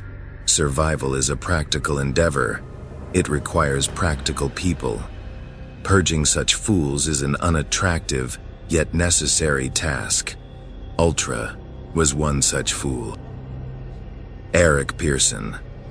I feel for him, I really do. Project Eliminator was a joint venture among Ultratech, Newware, and Magnum Munitions to manufacture, program, and equip disposable commandos. If damaged, captured, or deactivated, the units would self-destruct. These units were called Deathlocks. Eric Pearson and Brian Marmont were best friends. They joined the Marines together, shared the same woman, Pamela Dent. They even volunteered for Aladdin. Everything was gangsta until Pam got pregnant by Eric, leaving Brian feeling disposable. Distraught, Brian volunteered for a no-contest mission to capture Meta Knight from Buradunia. A true friend, Rick, likewise volunteered. The mission: capture a cask of Meta Knight from the raiders while disguised as anarchists. Although successful, the cask was in turn captured by the retaliators. Both Pearson and Marmont were recovered alive, but neither in one piece. Harlan Riker, director of Project Eliminator, chose the fallen warriors to become beta testers. Pearson, whose body was largely intact, became Deathlock. Marmont, who exhibited INTJ traits, became Grid, the AIC-2 for coordination of Deathlocks in the field. Grid was incapable of self-termination. The existential nightmare prompted Marmont to utilize Deathlock to assemble a body comprised of ultratech prosthetics. Afterward, he began dismantling and exposing Aladdin. Desperate, Riker reactivated Deathlock's self-awareness. Fearing his daughter growing up in a fallen world, Pearson confronted Marmont. To counter, Grid then hacked the rogue android Electrocute to leverage Pearson's daughter, Jennifer. Although misanthropic, Electrocute overrode the hack as she declared herself no one's puppet. Together, Deathlock and Electrocute foiled Grid's attempt to launch the U.S. nuclear arsenal. During the confrontation, Riker suffered a brain injury. In the end, Electrocute believed her electrokinesis had deleted Grid. Aladdin then appointed a recovered Riker as director for Project Siege. Unbeknownst, Grid had uploaded into Riker's artificial lobe. As for Pearson, a life of survival, a life of crime. Created by Imperiex, the Lifebringer, the Godwheel Galaxy is designed like an Alderson disk. One side is dotted with magical realms, the other by technological ones. Located within are the fantastical worlds of Gwendor, Vadala, Techtopia, Wold, Erwa, Hathor, Meridian, and the Ultra Realm. Legend tells of a forbidden divine, the Vorlex, an artifact that corrupts if used 3 times.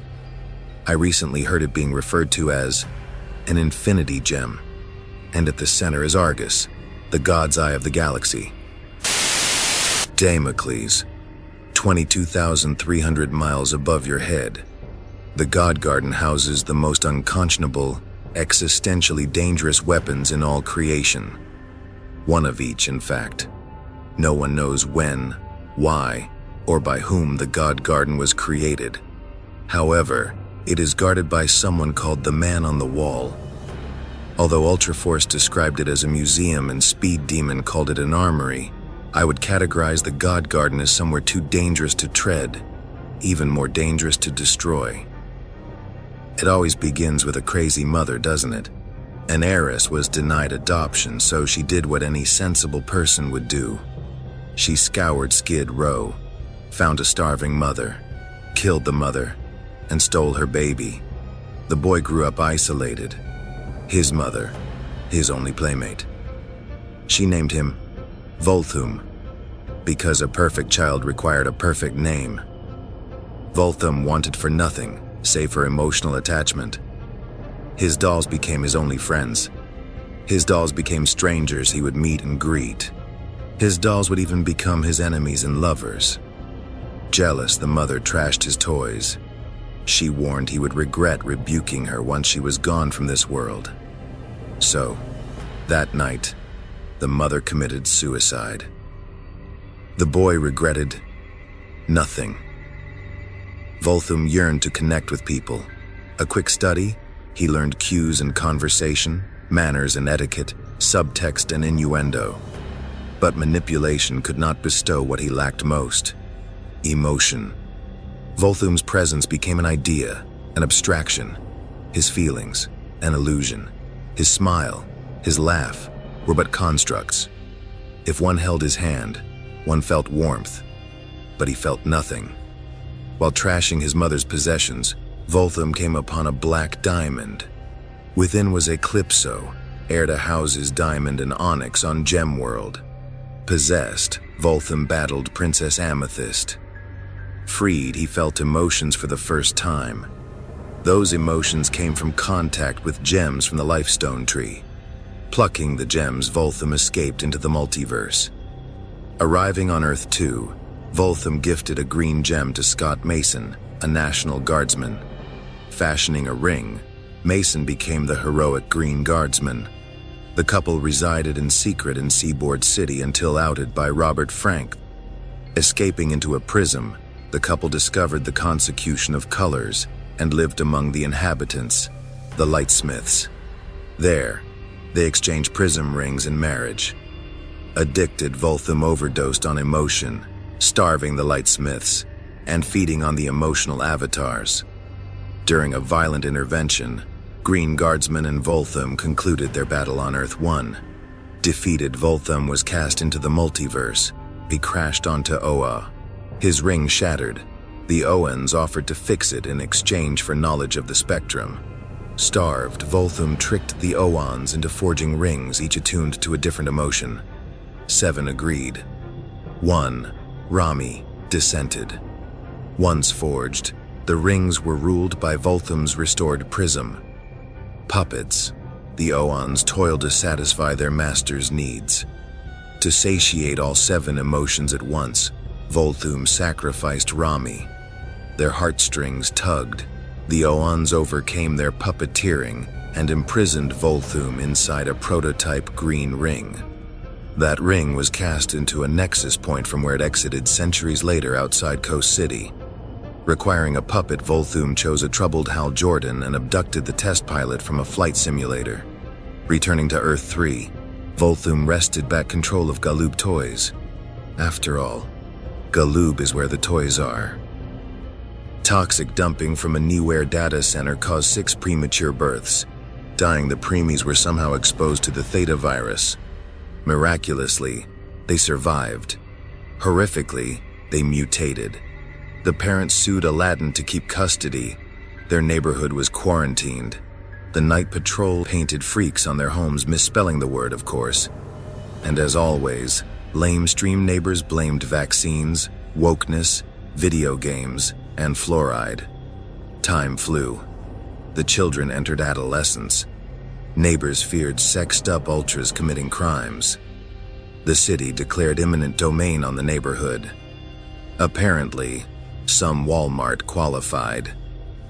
Biotech's laboratory was contracted to quarantine the teens elsewhere. Before that could happen, Lewis, Evan, Michael, Val, AJ, and Angela fled. Biotechs dispatched their asset shrinkage agent, the master of the hunt, to capture them. While hiding, a charlatan appeared, a statuesque woman modeling a white latex suit. She offered sanctuary at an academy inside Mount Shasta, an academy for a new elite. They exist as myth and legend. They are immune to toxic gases and radiation, and they dwell in Zinala, in the Ring of Fire. They were the first race created by the aspirants.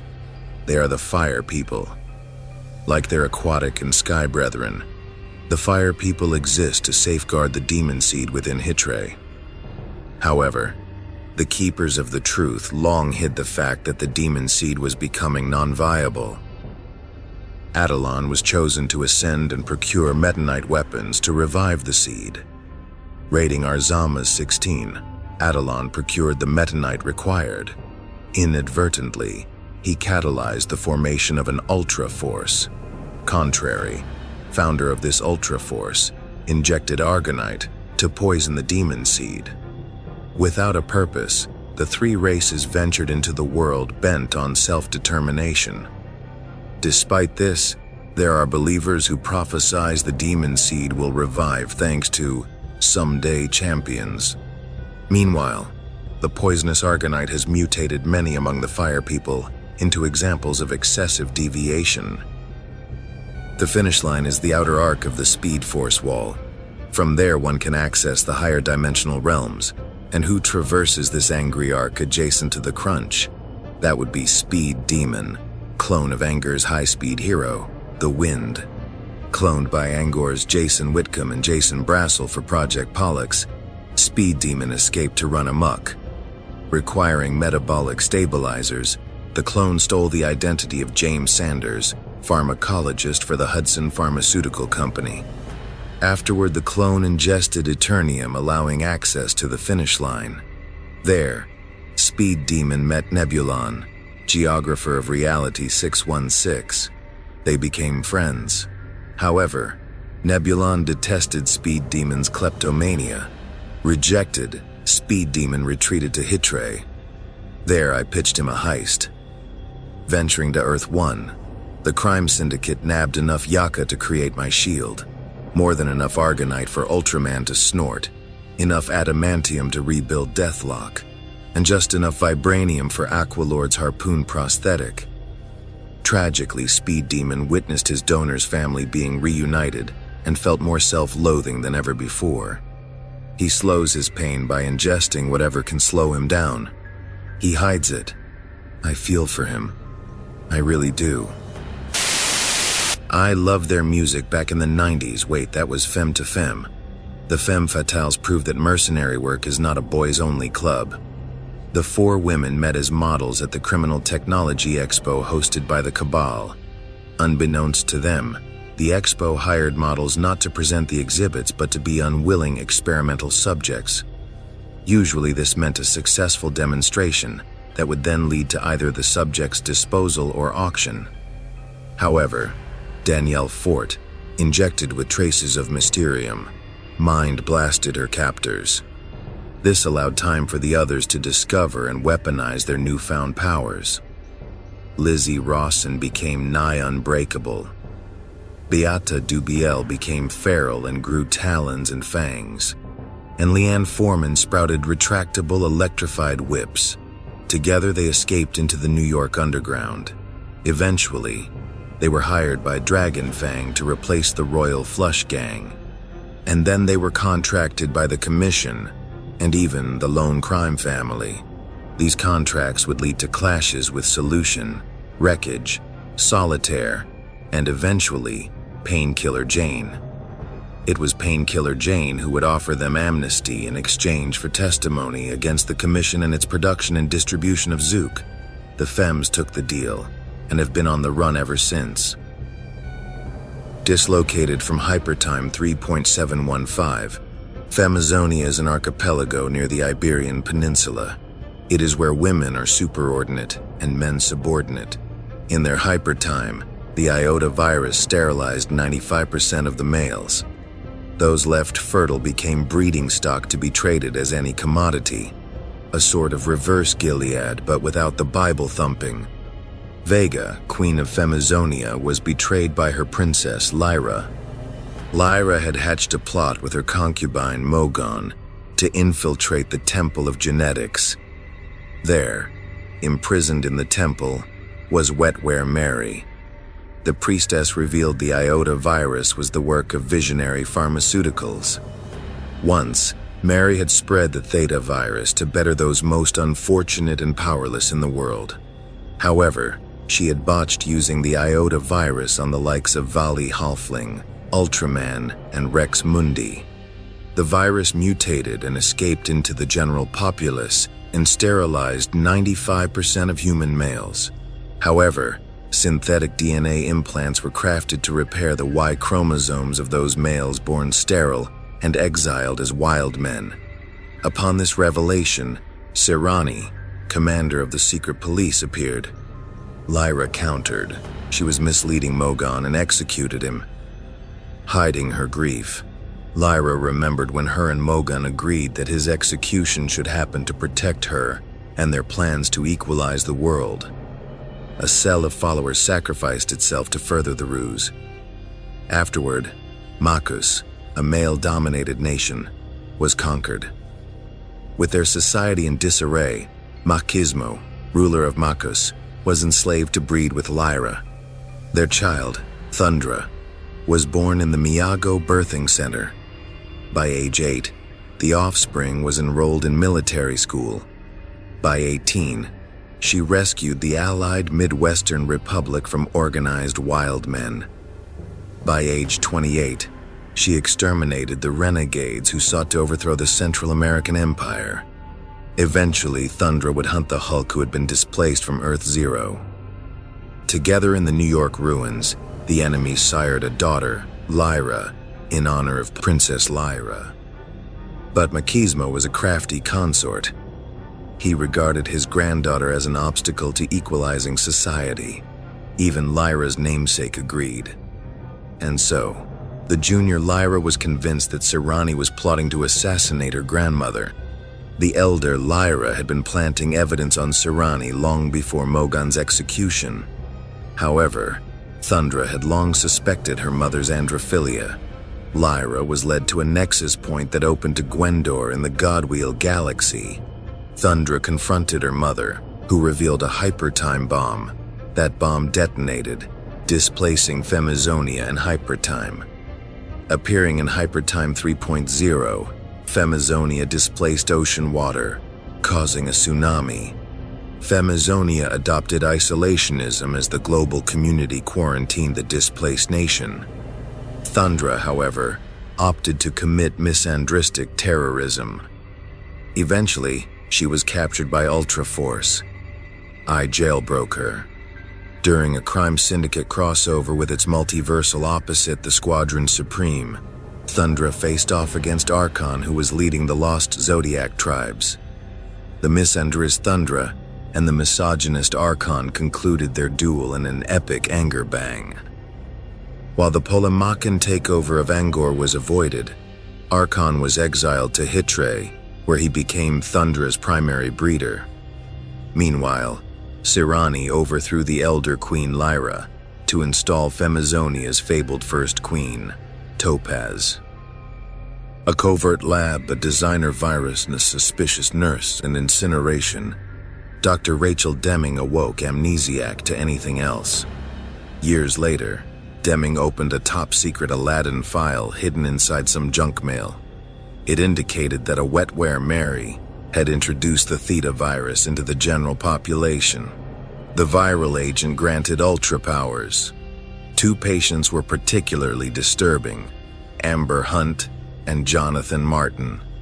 A note then slipped from the medical files. It read, "Court knows." Deming collected a ragtag group of Theta-infected and dubbed them Exiles. While on the run, Deming worked on a cure, the Iota virus. Frank Hayes, who possessed uncanny aim, coordination, and anticipatory intelligence, was a survivor of Project Eliminator. Kevin Albers could negate inertia, allowing him to continue running at a constant speed unless fatigued, and to lift and throw objects much heavier than himself. Roderick Hartley could discharge up to 2,200 volts of electricity, similar to that of an electric chair. Tinsel suffered mydriasis and required a special visor to safely see in lit conditions. As if a mean cosmic prank, her powers involved electromagnetic manipulation, including discharge of light. Judd Shepard exhibited heightened smell, taste, and hearing to track people and animals. He also seemed to exercise a heightened awareness. Jonathan Martin was a most tragic case. His physiology defies conventional explanation. Unbeknownst to the others, he has been cursed by the Black to be an undead Avenger. The deal was simple and straightforward. The Exiles helped Deming administer the Iota virus in exchange for some of it themselves. All the while, the team had to survive Court's agents, Brute, Bloodbath, and the Supreme Soviet. The team's first mission was to rescue a teenager named Timothy Halloran, whose infection mutated him into the Wandering Mastodon. Despite Deming's sincerity, Mastodon fled into the sewers where he battled, then befriended, Sludge. Mastodon would go on to escape Court's cybernoids, the Pantheon, and Aladdin. I offered him sanctuary, but he declined. Anyway, the Exiles then attempted to extricate Rose Autumn, whose pyrokinesis attracted the Endless Phoenix. Torturous experiments aroused the Phoenix to ignite visionary pharmaceuticals, burning alive Court, his agents Deming, and the Exiles. Only Jonathan Martin, aka Ghoul, rose from the grave. As for Court's secrets, a flaming creature named Ash uncovered the truth. Dr. Dieters, lead virologist for the Theta Project, was teleported away by Contrary, along with the last of the Iota virus. And Rose Autumn? She escaped into the San Diego underground, changing her name to Amber Hunt. Eons ago, a caveman was struck by a bolt from the blue. Since that time immemorial, Rex Mundi investigated tales like his own. Unfortunately, such tales were tall ones. Lonely, Mundi would take many wives over his ages-long existence, but never was a child conceived. Utilizing Nubotech taken from Ultratech, Mundi cloned himself multiple children, male and female. Only one survived. a daughter, Regina. Like her father, Regina exhibited immortality. Unlike her father, she exhibited the thinking of a younger generation. While her father scanned the skies for heavenly answers, Regina would dig for them. Her father searched the stars, but did he search the moon? We now return to the Ragnarok already in progress, the third world, the God Sphere. From their hyperlabs, the Scienceers, technocrats of Ta, successfully defended the third world from Omnimax, the devourer of the Omniverse. The Scienceer Supreme Taya discovered an oncoming nothingness, a black winter. Explorers set sail through the nothingness to the Omni Wall to investigate its rot. Two Scienceers, Galen and Moradin, witnessed the cause and survived. Galen sighted an aspirant corpse whose quintessence was bleeding into the Omni Wall. The intrepid Scienceer ventured inside the corpse to extract the power cosmic, macro-cule of the first world. Meanwhile, Moradin found a dead celestial cradling the everlasting beings known as the sentience of the universe. The Scienceer pried the sentience from the giant's cold, dead hands. Those beings, the Nameless One, the Demiurge, the Griever at the end of all things, the powers that be and the natural order of things, conferred onto Moradin the power primordial, macro-cule of the third world. In the end, there was only the small, cool black, and then a white event ignited. A fourth world, a new omniverse bubbled forth. From aspirant armor, Galen was reborn as Galactus, devourer of celestial eggs. From celestial armor, Moradin was reborn as Imperiex, the Lifebringer. Exploring Earth 3, Imperiex installed entities across the cosmos, all to provide bolts from the blue. One such entity was installed within Hitre's moon, and there it lay, undisturbed, until uncovered by Regina. Enter the Dreamland Theater, a grand guignol performed by ultras pretending to be normals pretending to be ultras. Ever hear of snuff films? Well, these are snuff shows, and the MC of these horror shows? A most malevolent actor. Tonight, a new ultra has been added to the cast. He's guaranteed to burn down the house. Gerald Dragoon is young, brash, and visionary. He overthrew Quan Yu to become Dailo of Dragonfang. Through sabotage, blackmail, bribery, and front companies, Dragonfang purchased enough stock to claim dozens of firms as subsidiaries such as Plago America, all under Dragoon's modernist philosophy. But Dragoon vows that Dragonfang will never forget its roots. Its human trafficking supplied cadavers to Newware, attractive women to Choice Corporation, and mercenaries to Aladdin. Speaking of which, Dragoon has recently proposed that Dragonfang cease hiring mercenaries. Too many mouths to shut. Therefore, Dragonfang will invest in sponsoring its own Ultra team. But truth be told, Gerald Dragoon feels incomplete. Layla Cho has the solution.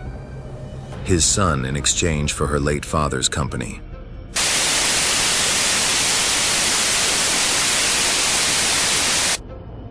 Hey, I know that guy. Isn't he that sexy sax man from that one movie? You know, the one about Darkurians. Yeah, that one. Didn't know he was the Nightman. Let's look here on Wikipedia. Juan Domingo was always an insomniac. During his teens, he joined a house band as singer and saxophone player.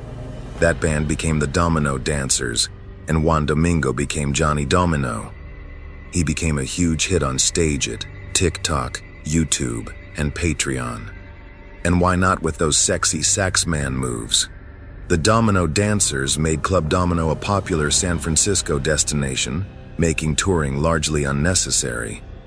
His single father, Eduardo, was always front row center, cheering louder than anyone else. Did you know he also mastered several martial arts as well as mountain climbing and parkour too? It's like that guy was training to be a superhero. Thankful, Johnny decided to buy his father a dream car, a classic Miata. While driving it home, Johnny swerved to avoid a courier, and collided with a cable car. During the collision, the Miata and cable car overturned onto the courier. The cask carried by the courier opened, and an ore sample impaled Johnny's brain. And that ore sample? Mysterium. Johnny awoke from a coma, able to hear the thoughts of others. This led to him foiling the rampage of the mimicking evil known as Chrysalis. Unimpressed with Ultra Force, Nightman then captured Deathmask, a transphobic gunman who shot up Club Domino to frame the massacre on the transgender community. Of all the nocturnal villains he would face, Owlman would be the one he barely survived. The clash would occur when Owlman began stalking public officials, named in a popular conspiracy theory. To help those who get bumped in the night, Johnny set up an internet radio station wherein the helpless could contact him, and where he could set the record straight on his nocturnal exploits, always spoken in his best Vincent Price voice, a sort of improv in the dark. It was while hosting his show that Nightman was contacted to join a group of strangers. Dark Urians are a vampiric race from the planet Wold in the Godwheel Galaxy. Their longevity is attributed to an organ that manufactures stem cells from disease and most injuries. Fearing he might be trapped a lifetime in a small village, Rune auditioned for innumerable apprenticeships. One apprenticeship came true. Rune would be apprenticed to Achar, commander of a company army. What really made Achar powerful were his starstones, plucked from the lifestone tree of Gemworld. But despite his profitable army, Achar wanted to go legit. Employing Rune's academic curiosity, Achar uncovered the whereabouts of the Eye of the Infinite. His army, the Daihabi, seized Rune's village, massacring everyone to keep their discovery secret. Rune chose not to care. The Eye of the Infinite indeed was buried there.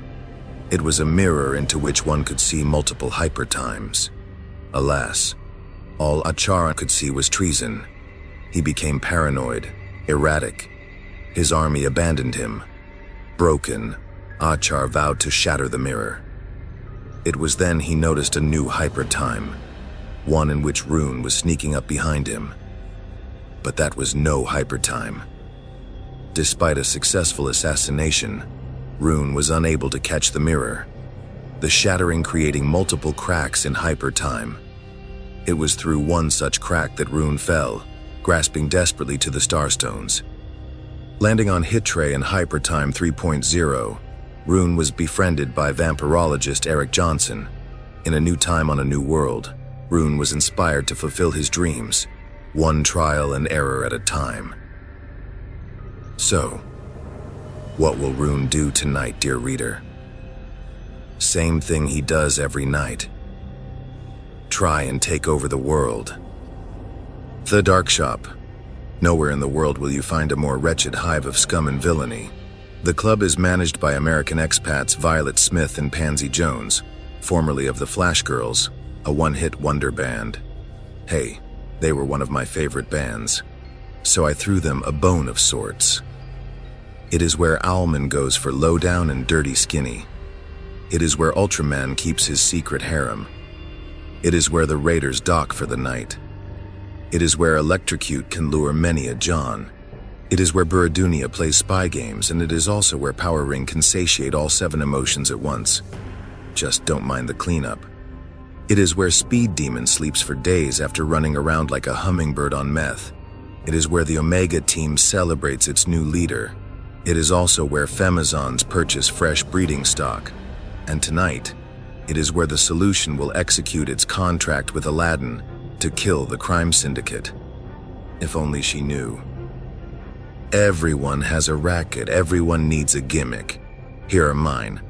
Say your exploits are often impeded by either gangs, corporations, or governments.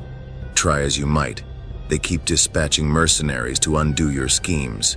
And why is that? Are they any better than you? Don't you also deserve a support system and infrastructure? Don't think of this as subservience. Think of this more as a co-op. If we protect each other, we protect ourselves. We are the high table of crime. We are the crime syndicate. Who profits? We do. On Vadala and the Godwheel Galaxy, a brat prince needed a playmate, one who could not die so easily. So a wizard was tasked in crafting the perfect, unkillable playmate. That playmate would be a straw man whose eternal candle would ignite consciousness within a pumpkin lantern. The brat prince delighted in tormenting his new toy, burning him or chopping him up with an axe. The playmate would run, hide, or attempt to extinguish his eternal candle, anything to escape his torment.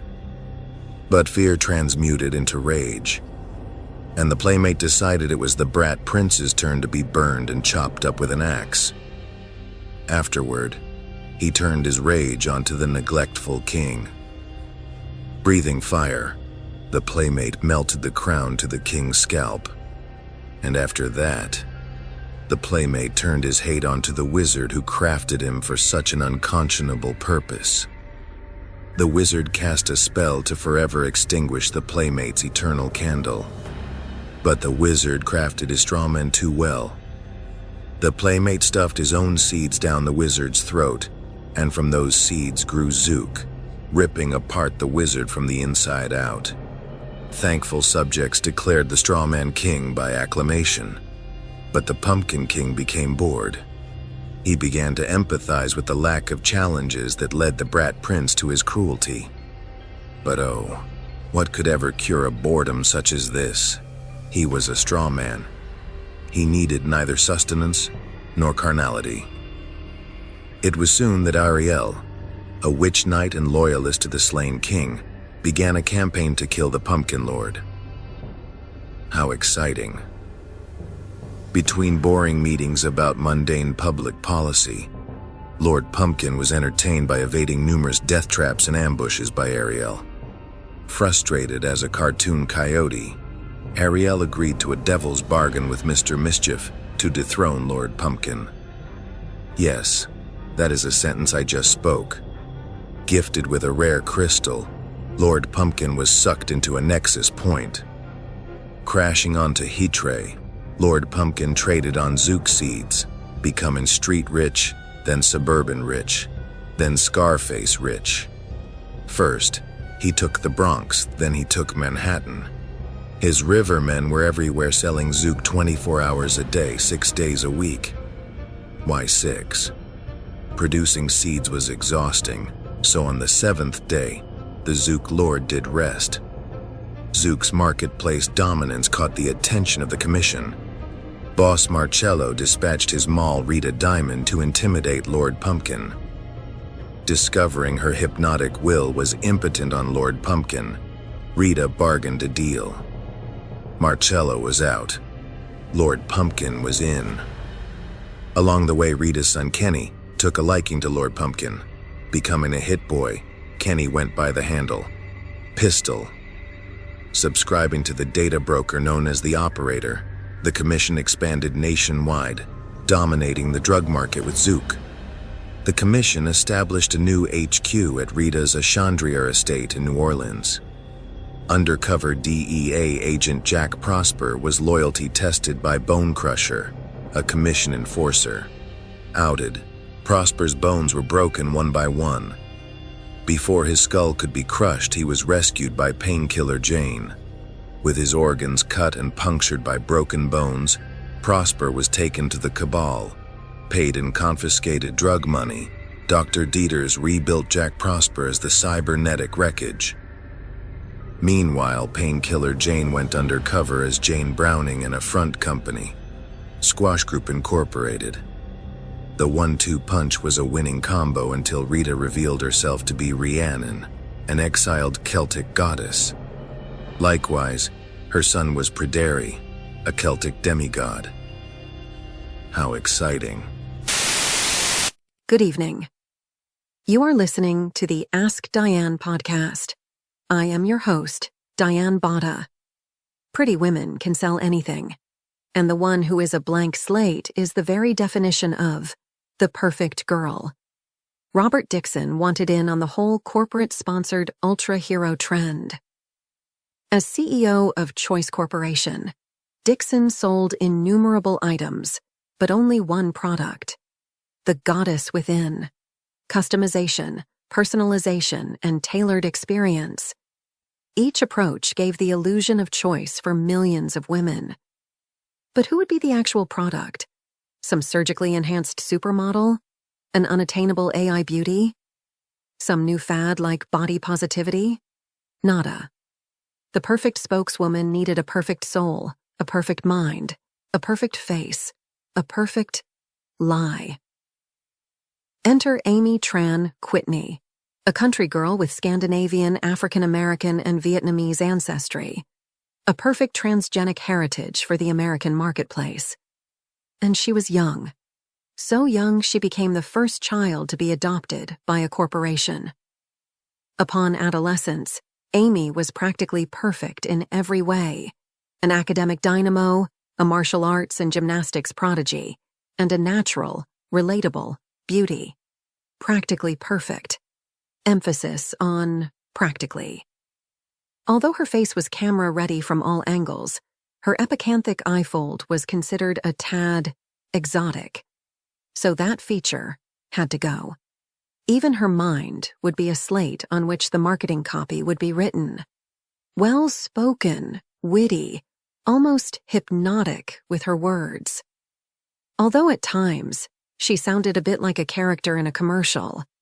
Speaking of pop culture references, Amy's mind was chocked full of blocks and directives, like RoboCop.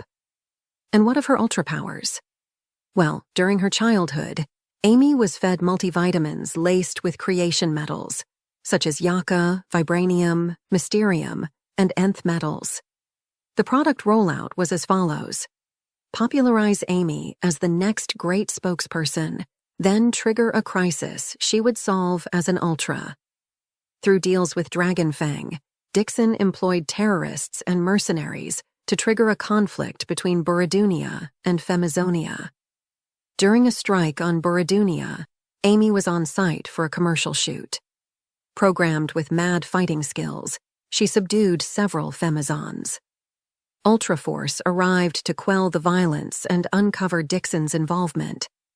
Unable to apprehend Dixon due to a post-hypnotic directive, Amy was turned against Hardcase. Subdued by the hero, Amy noticed a book had fallen off Dixon's shelf.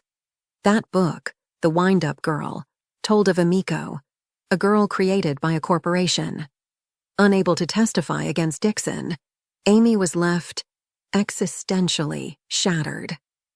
Hardcase offered her a second life in Ultra Force. Thundra offered her refuge in Femizonia. But what choice can you make when you can never choose yourself? The Cabal, a black pharma, where patented Ultra DNA is paired with nanotech for sale. Dr. Dieters is on call tonight. A maid man paces in the waiting room.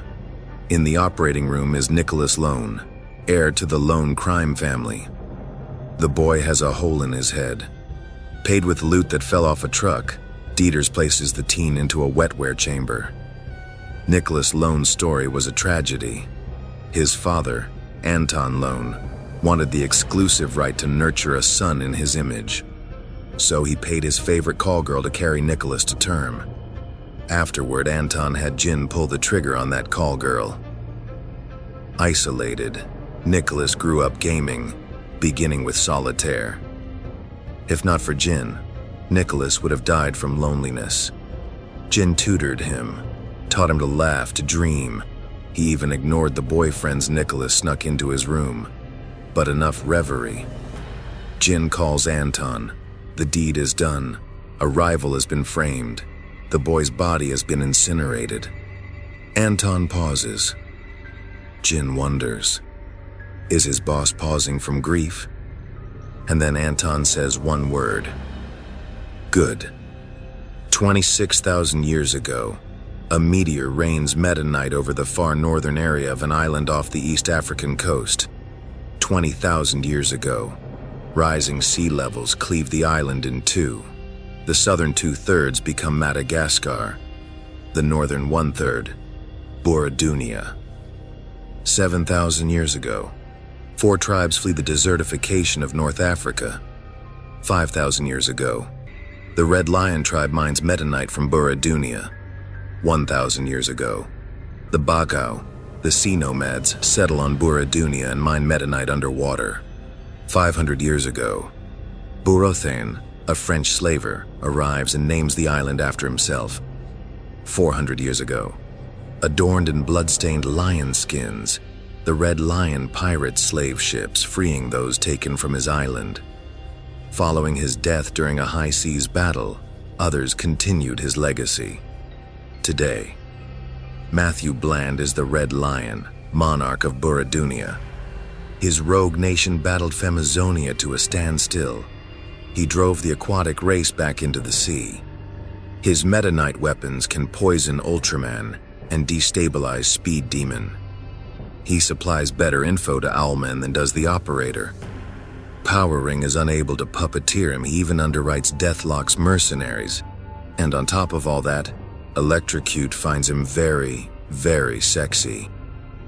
I fear only one man, and that man is Red Lion. Amber Hunt, hovering above New York like a beacon. Formerly Rose Autumn, now the Phoenix, Amber threatens all life on Hitre. Those struck by bolts from the blue are gathering. An entity is calling Ultras home. The situation is vexing. Owlman has gone rogue, knowing Rafferty might be tempted by so many Ultras in one place. And Electrocute has commandeered a moon mission. The public assumes their Ultra kids are being called somewhere, and they're giving up their children accordingly. Because it's one thing seeing your kid wave at the parade, it's quite another to see your child in it. I must remember, chaos is not an obstacle. Chaos is an opportunity. Chaos is a breakthrough. Let me tell you what a crime is. When a spoiled brat bullies so often, when an authority figure sees that face so often, that face becomes familiar. All too familiar. And familiarity brings likability. And then that bully starts to spend quality time with the authority. The bully then gets the inside track on opportunities. The bully gets rewarded for being a little shit. The bully doesn't turn its life around. No. The kid continues to bully only now with authority. You want to know who takes the good jobs? Those bullies. You want to know who pays you so very little for doing way too much? Those bullies. You want to know who orders atrocities? Those same bullies, brats and little shits wearing white collars, blue uniforms, flag pins, and costumes. It's a crime.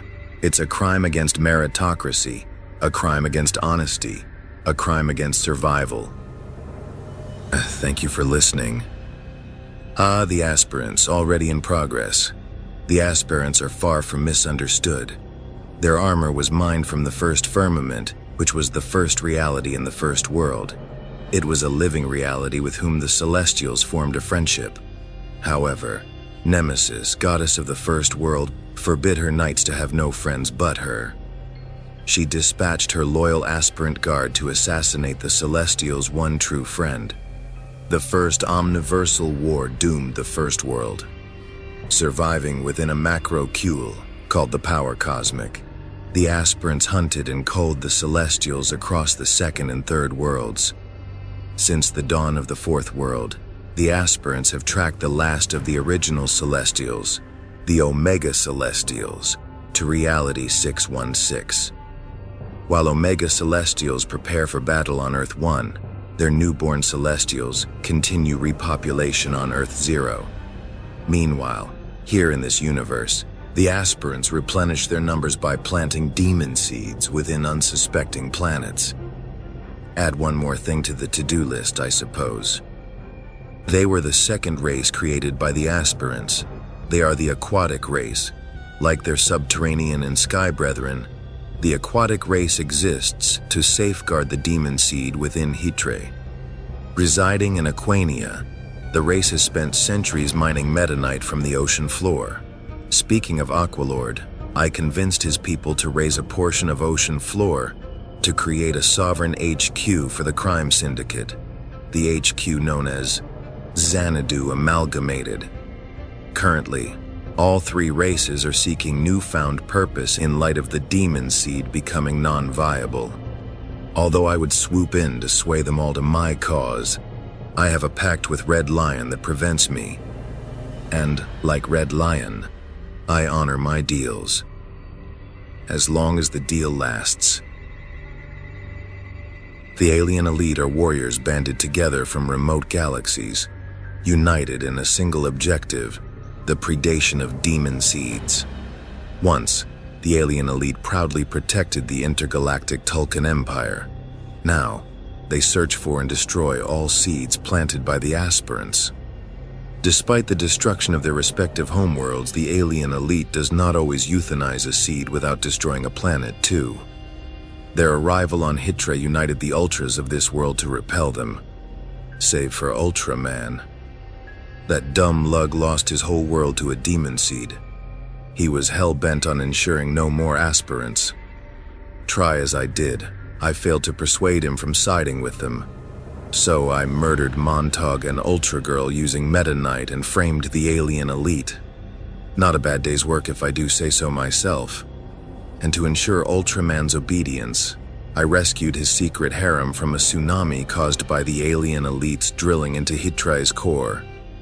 And speaking of the alien elite, whatever happened to Stump, Nightflight, Quill, Kamui, Gormata, Foxeye, Fleet, Bem, Aquan, and Airy? Well, if Ultraman has a secret harem, then I have a secret prison.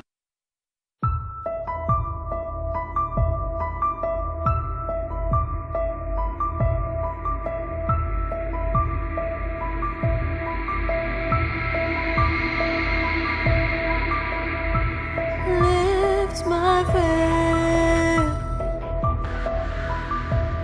and I cry liquid color.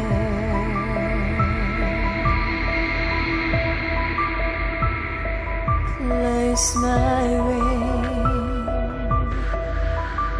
and I blink dimming neon.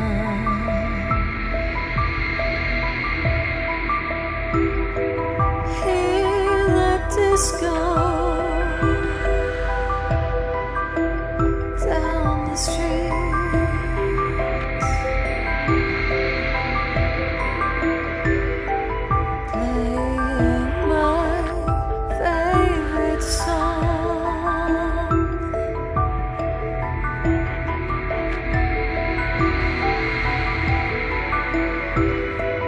Promise me and forgive my fantasy.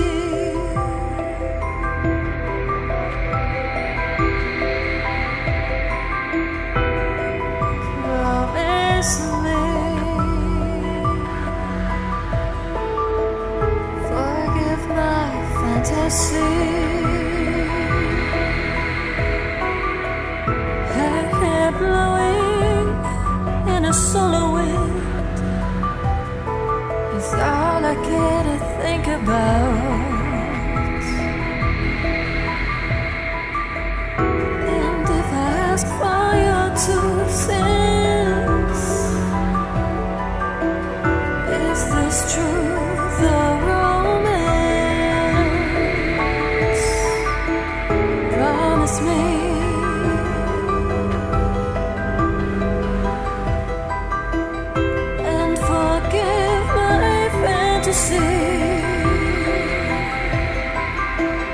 Promise me,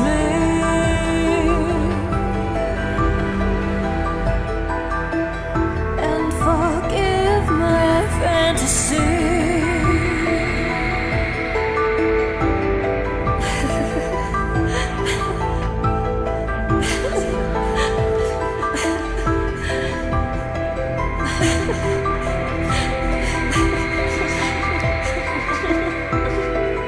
Like a million sunrise, my unrequited mood,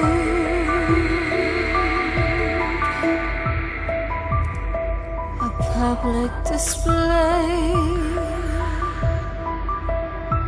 of technicolor blues. Her eyes were were tattooed. Sand dunes.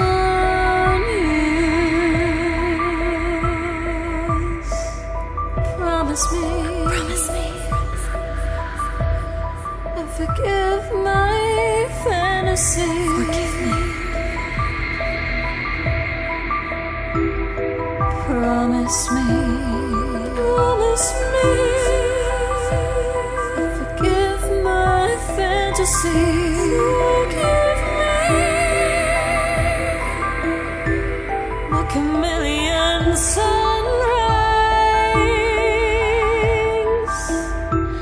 My unrequited mood. It was a public display of technicolor blues. Her eyes were tattooed. Sundown hills.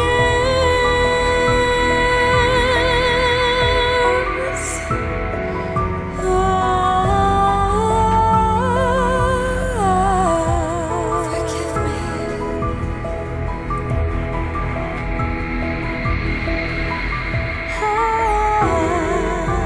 Forgive me. Forgive me. Forgive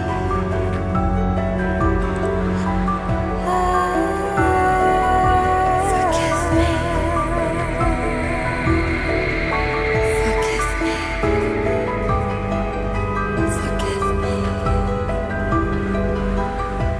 Forgive me. Forgive me.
Located on Wold in the Godwheel galaxy, Erwa has often warred with its Darkurian neighbors. A peaceful monarchy, its cities are either organically grown or carved from enchanted rock. When Rune, a Darkurian warlord, began his search for the Vorlex, the sorceress Era escaped to Hatre. Unforeseen was Rune winding up on Hatre at a later date. Keeping her head low, Era hid at the dark shop where she met Layla Cho. When Cho and a Darkurian exile called Verk saved her from Rune, Era joined the solution under the codename Shadow Mage. And the Vorlex? Era hid it under Paris. There the talisman lay buried, until sniffed out by the Veer. Upon recovery, Superwoman snatched the Vorlex to claim the throne of Erwa. History recorded the crisis as the Chal conflict. During the conflict, Superwoman discovered her patron gods. She had suspected her patrons were imprisoned in the Rock of Finality, and that the Vorlex would unlock their freedom. Upon installing the Vorlex, Superwoman summoned the knowledge of Seishat, the power of Horagales, the immortality of Ashwathama, the strength of Zoraya, the speed of Amaterasu, and the touch of Mortala. The ensuing conflict expanded into a galaxy-wide ruination of the Godwheel. A weeping Imperiex rejuvenated his creation before being sucked through the Vorlex into the dark multiverse. And Erwa? It never knew peace again. Revelation Hospital. Female bullies choose the care professions, you know. Teaching, fostering, and especially nursing. Mary Roud was one such nurse. Under several aliases, this angel of death euthanized children who were either maimed, deformed, or burned. Sometimes she euthanized children simply because they were fat. Her justification? She was simply being an angel of mercy. A hero. The main character of a heroic arc. No one suspected. She cultivated a proper reputation. She cast suspicion onto newcomers. She chose the children without insurance. And she mimicked causes of death often overlooked by younger doctors. Despite her self-appointed heroics, Mary felt quite contrary. She hated her mirror image. From her youth, she knew she was destined to grow into a grandmotherly figure.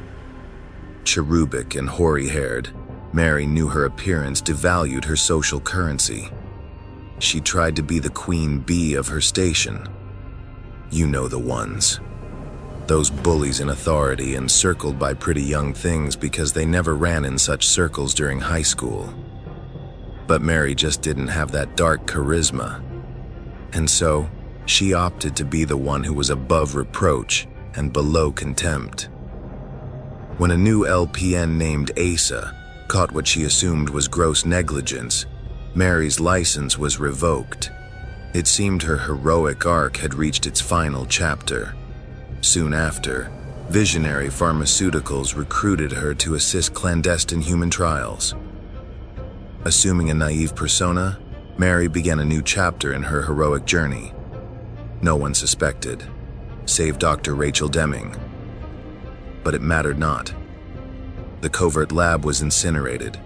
Her name escaped Deming's memory, and her mirror image was forever altered by the Theta virus. Research camp.